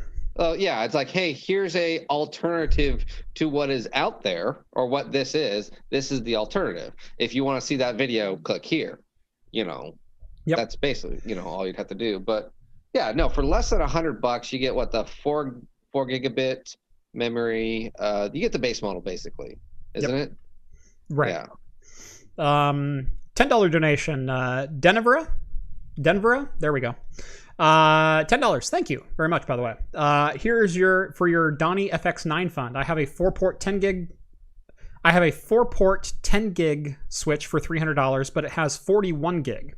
And I just picked up a pair of dual 40 gig OT sync between server using DAC. Yeah. I've actually been looking at an affordable 40 gig solution. Now it's only 2 40 gig ports. But Microtech has one for $550 that has, I want to say, 40 10 gig SFP plus, and then a pair of 40 gigs. So hook up my file server to 40 gig, hook up my main workstation to 40 gig, and put everything else on 10. Either that, or I'll probably end up with either an XG16, a Unify XG16, which is the 16 port 10 gig SFP plus. That one's about $500. There's also the Microtech, is it the CRS 310, I want to say, which is a 12 port 10 gig SFP plus. So that one's only $300. So that's actually probably going to be the one that I go with, especially because I'm looking at upgrading my home lab to 10 gig just for grins. So yeah. Yes, everything in your house is wired. Yeah. Let's see. What else? Xbox Series H. The H is for hookah. Let's see. I thought it was a humidifier box. I was like, oh, this is great. Xbox really thinking about us. Yep. I'm about to dip my toes into SFP Plus. It's addictive. It's addictive. Once you have one, you'll want all the rest of your systems on it.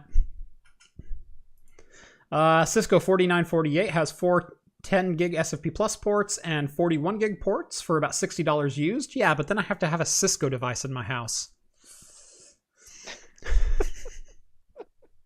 Stupid big soon. $2. Dollar make you holla. Yeah, but you didn't put it in the right spot. So.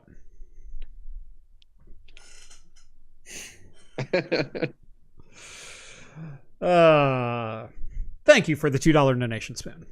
I sincerely appreciate you. Or money. Yeah, I was going to say, I like their money. Yeah.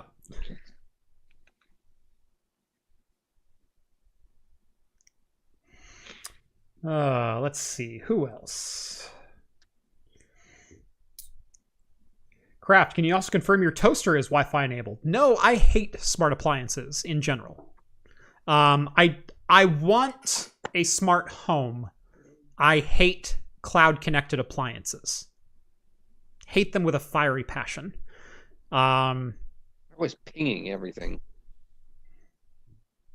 I don't know, but yeah, I've talked about this a couple of times. I want an automated house. I want lights that come on and turn off at certain times. I want, time conditions to set the temperature of my lights, because reds and yellows are nice in the morning and late evening, whereas I want 6000K in the afternoon, so I'll actually stay awake, things like that. You want a Jarvis. Right. I want a Jarvis, but I want a self-hosted Jarvis. Yeah. And to this point, there's not a lot out there unless you are literally programming it yourself and using nothing but open source and Zigbee type devices. And they're few and far between, and they're rarely polished. So unfortunately, cloud connected is the way it goes because that's the way people can afford to make affordable smart devices, is by making them cloud connected, hosting the infrastructure, writing the software once, and then mining the data off of it. So,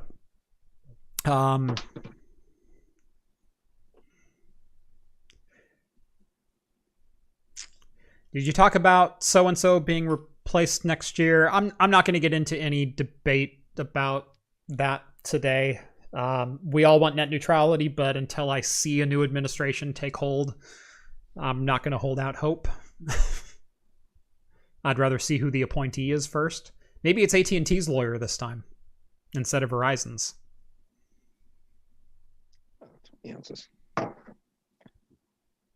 HomeLab is up to 367 gigabytes of memory for the ESXi cluster. To add a node or not to add another, or not to add a node.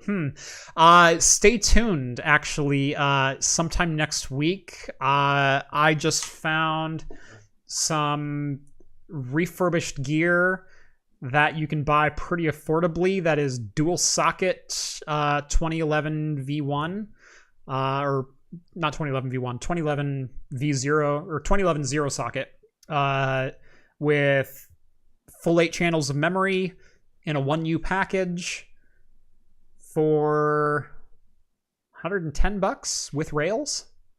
Now you need to buy CPUs, but a couple of 2650s look pretty sweet for, $15 a piece.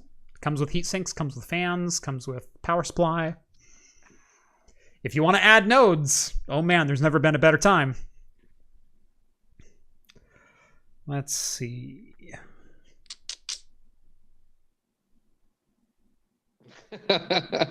You can do it. Can you guys sing Hop's song, Photograph? Hops refuses to sing that in public without compensation. Yes. No, so, I will need my lawyer present to make sure. He's got an attorney and an agent, and it's a whole thing. It's a whole thing. I just can't. So, I'd love to. I really would. I really want to. Mm-hmm. It's just, I'd get sued. There's some other guy who's saying that he wrote it and he sings it, and it's false. What's funny is before you said that, he commented, Hops was the original singer, ask for the video. I was reading that as you were refuting it. Some other guy said... It's all true. It's all true. It's all true. It's all true. Look at this photograph. There's a video surfing somewhere around there. I was the original one, and they kicked me out, and this asshole, whatever. Or sorry, it's not 10. Freaking Chad. Chad. Just replaced my 8700K with a 9900KF. What should I do with the 8700K? Home lab. Build yourself a server. That's got more than enough kick for one. Wasn't the $5 compensation enough? No, that just pays enough for us to talk about it. Right. By the way, I'm gonna have to pay royalties for even singing that line. So yeah, I'm gonna have to do a strike on this video. Boot camp on the ARM Max a possibility? No. Not even close. Part of Apple's new ecosystem is, remember how we always said that the iPhone was kind of a walled garden? Well, that wall now surrounds the Mac. And when I mean wall, or when I say wall, I mean wall. I mean cryptographic security over the boot ROM. I mean the possibility of loading something else, slim to nil. Yes, you can technically still sideload apps onto an iPhone. I don't know that any have been jailbroken in quite some time, although I haven't really paid attention to the jailbreak scene in quite some time. Yeah, the likelihood of you getting another operating system up and running, slim to nil. Let alone with any... Because remember, Apple made their own silicon. Apple made everything inside of that chip. Do you think they're going to be standardized ARM drivers? Do you think everything's going to work out of the box? No. So, yeah. Boot camp is a thing of the past. They've already been trying to kill it in numerous different ways, but yeah. Hello, I'm a Mac, and I'm a PC, and I'm a PC too, and I'm what? That was a great ad back in the day. Oh yeah, how long did that go for? Yeah. I think that was like at least 4 or 5 years long. I wanted to see Justin Long reprise his role. If they're going to bring back John Hodgman, you got to bring back Justin Long. Well, they probably just can't afford him now. They can still afford Hodgman. He was in, yeah. What was the last thing he was in, though? Hasn't been a lot. Yeah. I mean, they're around the same, you know. I don't want to be rude to anyone's career, but they're about C-list actors, you know. Yeah. They're They're known. He was in Galaxy Quest. He was in Galaxy Quest. He was a lead in Galaxy Quest. I will give him that. Yeah. One of the best Star Trek movies I'd ever. say supporting to Tim Allen and co-supporting to Sigourney Weaver because she had some other supporting units in that movie. Sorry. What are we talking about? By Grapthar's hammer, I will avenge thee. By Grapthar's hammer, what a savings. Oh god, that's such a great. Now they're making a. I don't know. That's not it might have gotten released, but they're making a biography of that. Yeah, Live Free or Die Hard. Yeah, he was the. Oh yeah, he was the tech nerd in that. The co-lead in Live Free or Die Hard. Yeah, that was the guy that took his Nokia and somehow did a couple buttons and like now you have free internet and phone. Right. Of course, that's all it takes. I'm on the dark webs now. Me and my rollable silicon keyboard. God. No self-respecting hacker would even own one of those. None. Yeah. I wish Dell hadn't fired the Dell Stoner guy. Well, the problem is the Dell Stoner guy was getting stoned in the late 90s. And then it was still faux pas. Dude, Adele. Yeah, he got Michael stoned. Phelps was suspended from U.S. swimming for smoking pot. To tell you how recently that's been an issue. Yeah, they call it performance enhancing drug. They called it. I was like, what are you talking about? To quote Robin Williams, the only way marijuana is a performance enhancing drug is if there's a big effing Hershey bar at the end of the run. Yeah. Yeah, I think, didn't he say he needed it for his anxiety and to do his diet? Something like that, yeah. Something like that, because he had this huge diet that he had to maintain. And I guess he's professional athletes, when they're in training, it's 20,000 calories a day. Yeah, exactly. I mean, that's why you constantly see him, like, when he had that McDonald's sponsorship, he's probably actually eating McDonald's. Right. And honestly, if you're eating that much, you're probably going to need to be high. I know I would need to be high to eat that much McDonald's in a day. Heck, I haven't eaten that much McDonald's in 2 years. No, I can't. My son will like chicken nuggets, and I'll steal a couple French fries, but yeah. I eat any more than just a little bit. Even if I try, like, okay, I'm gonna go get a cheeseburger. I'll get a McDouble or something. I'm like, oh my gosh, this is horrible. It's awful. Like, yeah, I'll buy a McDouble, and that's about as far as I'll go. Yeah, McDouble, no pickles. Yeah, I get no pickle, or ketchup and mustard is what I go with. Yeah.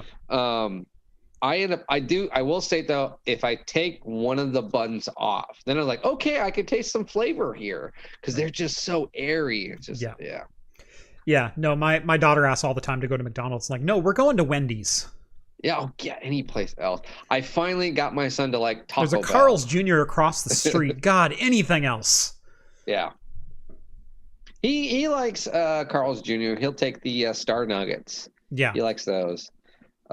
He doesn't like hamburgers or sandwiches. He doesn't like holding things if they fall apart if you eat them. Yeah. But I've somehow convinced him to like the Crunchwrap Supreme from Taco Bell. So then I can go to Taco Bell. But the problem is, then you're buying a child who only has 3 or 4 bites this $6 item. Right. And you're just like, this is a waste. Yep.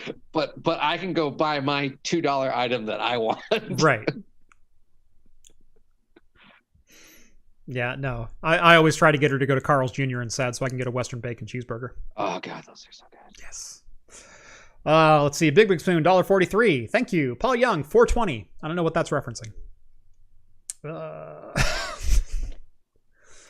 Only thing I order at McDonald's is the Shamrock Shake. Wait. Your machines are working? That's not fair. And no, if you're going to go with an ice cream dessert at McDonald's, it's the Heath McFlurry. Yeah, that one's good. Yeah.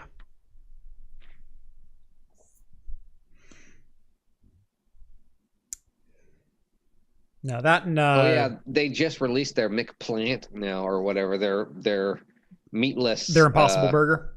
Yeah, their version of the Impossible Burger.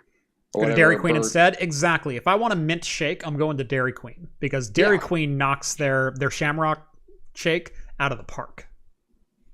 If I'm gonna go with anything dairy, like ice cream, I would rather go to Dairy Queen. Yeah. What I will tell you is the soft serve that is at Dairy Queen and at Burger King are the exact same vendor. It's the exact same soft serve. Really? Yep. Inside information. Yeah. Did you know? I don't know. Did you used to work at a Dairy Queen? No. Oh, Burger King? Yes. Steve used to work at a Dairy Queen. So did he? Yes, you might want to talk to him about that.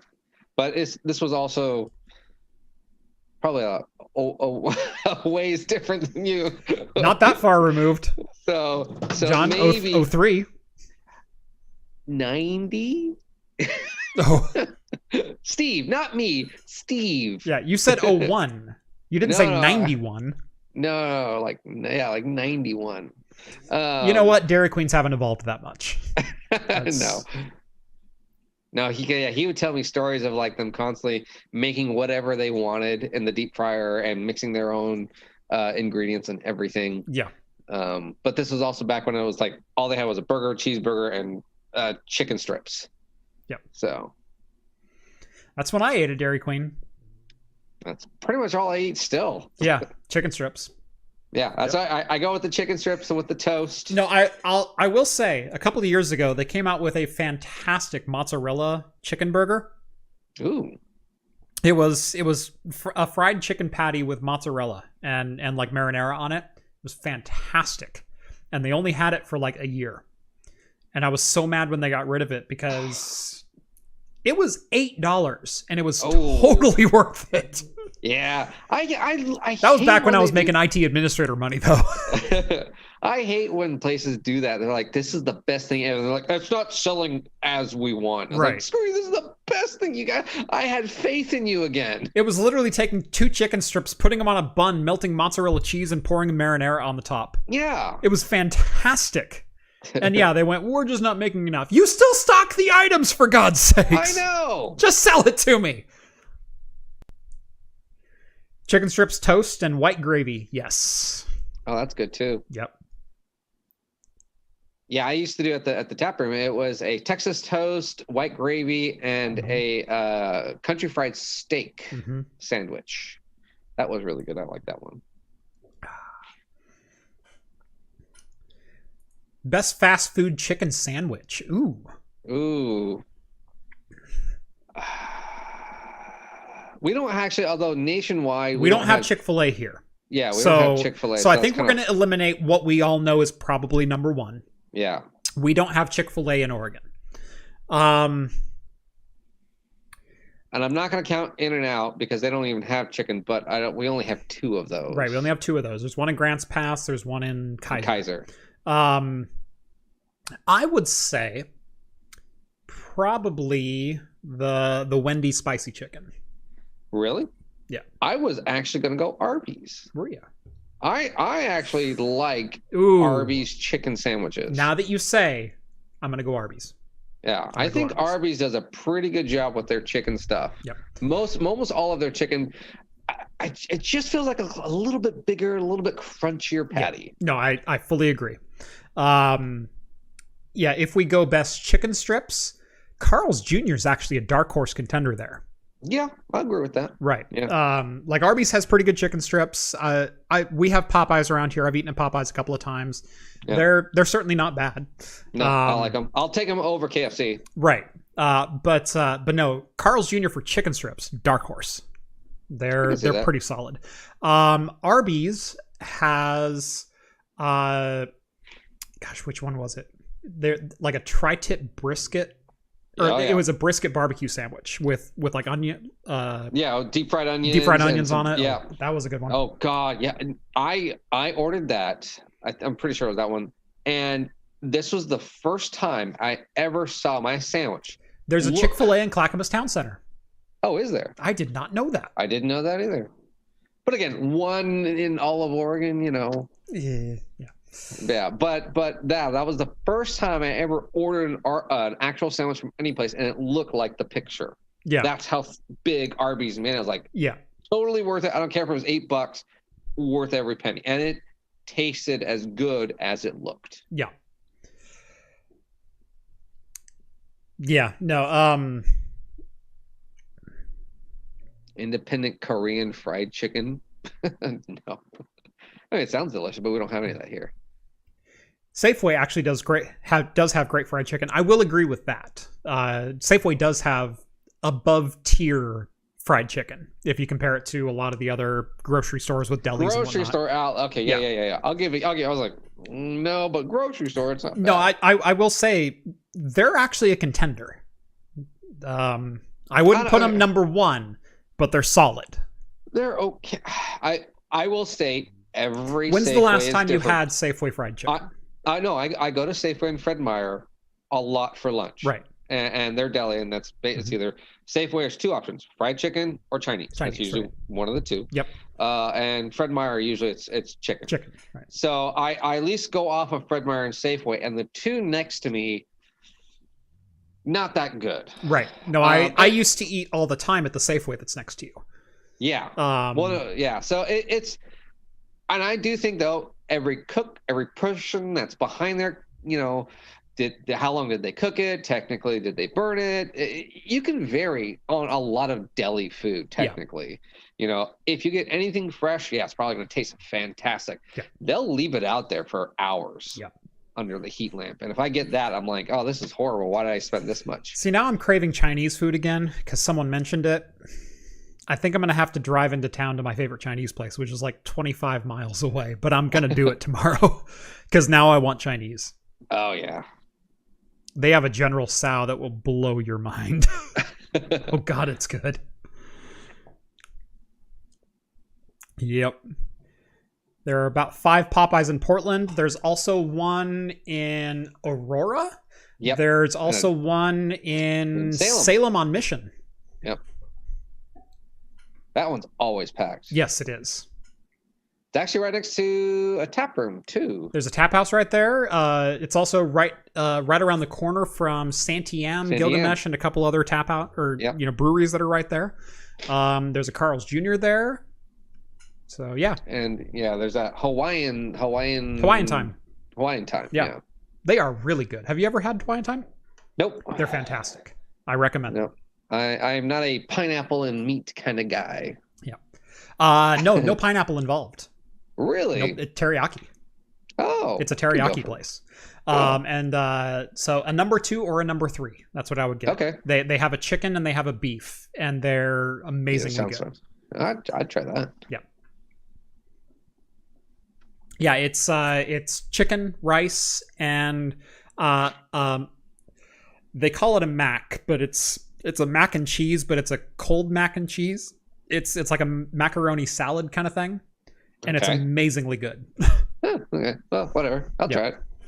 Yeah, I always thought it was like a Hawaiian burger type place. That's what I thought too. But we went there, and it's like, no, we're like teriyaki. We're like rice and chicken and beef and. Oh. Yeah. Yeah. Yeah. No. Swing into one. They're worth it. Yeah. Okay. All right. Hawaiian pizza was invented in Canada. That's why we used to call it Canadian bacon and ham back when I was a kid. It wasn't Hawaiian. It was Canadian bacon and ham. Or Canadian bacon and pineapple. Canadian bacon and pineapple. Excuse me. That's what I remember that as. Yeah. Canadian bacon and pineapple. You millennials don't get it. I think wasn't like Papa Murphy's the first one to say Hawaiian pizza? They were coming up around the same time that Hawaiian was kind of overtaking Canadian bacon and pineapple. Whenever I went to a pizzeria when I was younger, it was Canadian bacon and pineapple. Canadian bacon and pineapple, yeah. Yeah, the local Pizza Hut or Domino's. Right. No, we had Papa's Pizza, we had Pietro's, we had probably a dozen other local small pizzerias that were just the one shop. Oh, yeah. They just opened a pizza place. My favorite one ever was Blackjack Pizza in downtown Eugene. And they were only there about 3 years, but oh my God, they were amazing. Yeah, someone posted a pic on Twitter of pizza. I was like, I want that. That looks so delicious. Like totally oven baked, big slice of pepperoni. It's like a little burnt on the edges. Like, oh, that looks delicious. Tech with Sean says there's a good pizza place in Portland down the street from Northwest Cannabis Club, or so I hear. Was that Zizzle Pie? Sizzle Pie? There's Zizzle Pie, there's Flying Pie, there's what's the other one? They used to have one in Lancaster. I know which one you're talking about. Yeah. I don't remember it, but yeah. They have the Hawaiian pizza with the big rings on them. Yeah. Yeah. With the full canned rings. Yeah. Steve probably knows. Steve, what is it? Pizza Schmitza. Pizza Schmitza. Yep, that's right. Yep. There's a couple of those around. Yeah, Pizza Schmitza's pretty darn good.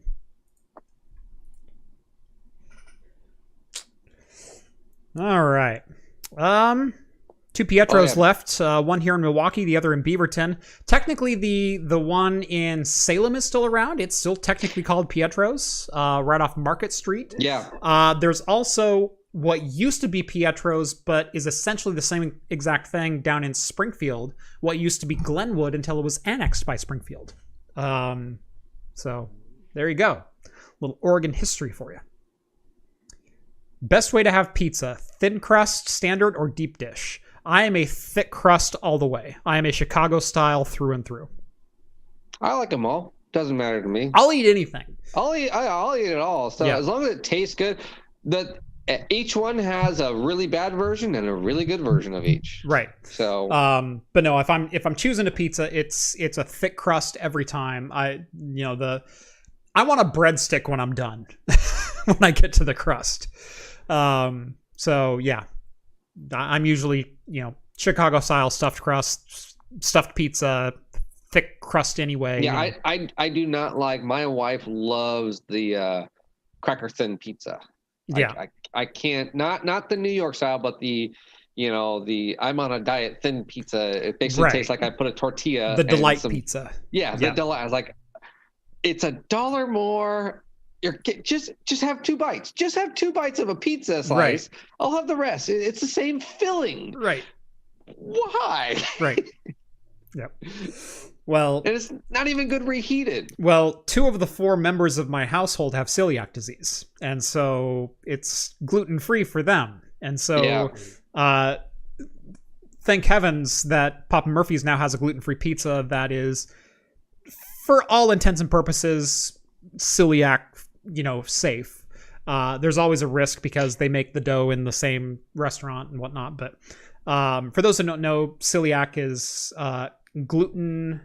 Is a gluten anti or immunocompromised. Gosh, what am I trying to say here?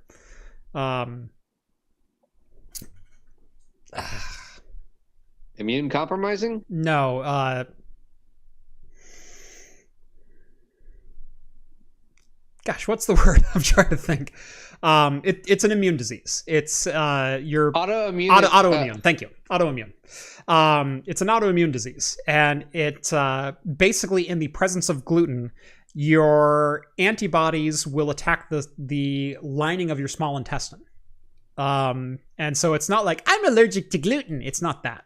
It is literally like crumbs of bread or croutons or things like that will cause immense pain for a number of hours and cause permanent damage to the lining of the small intestine.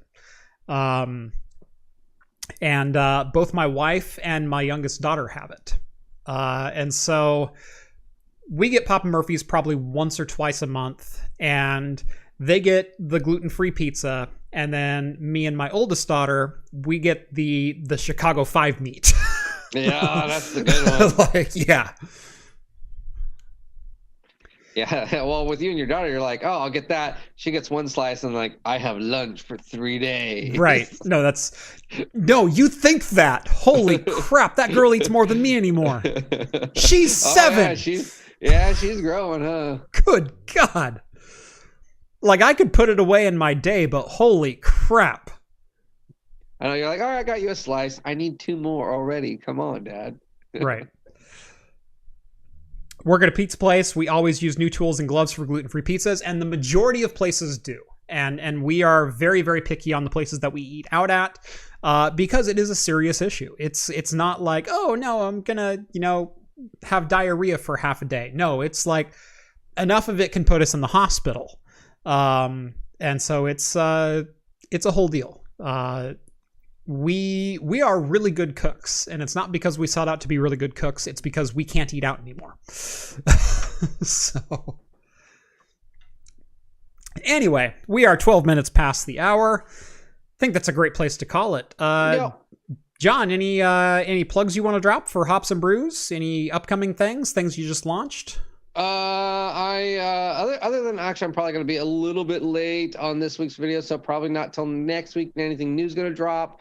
But I do have some really, really, I think, fun stuff I'm going to be doing. A couple series of actually Big Spoon has helped me out. A couple other Patreons. I have.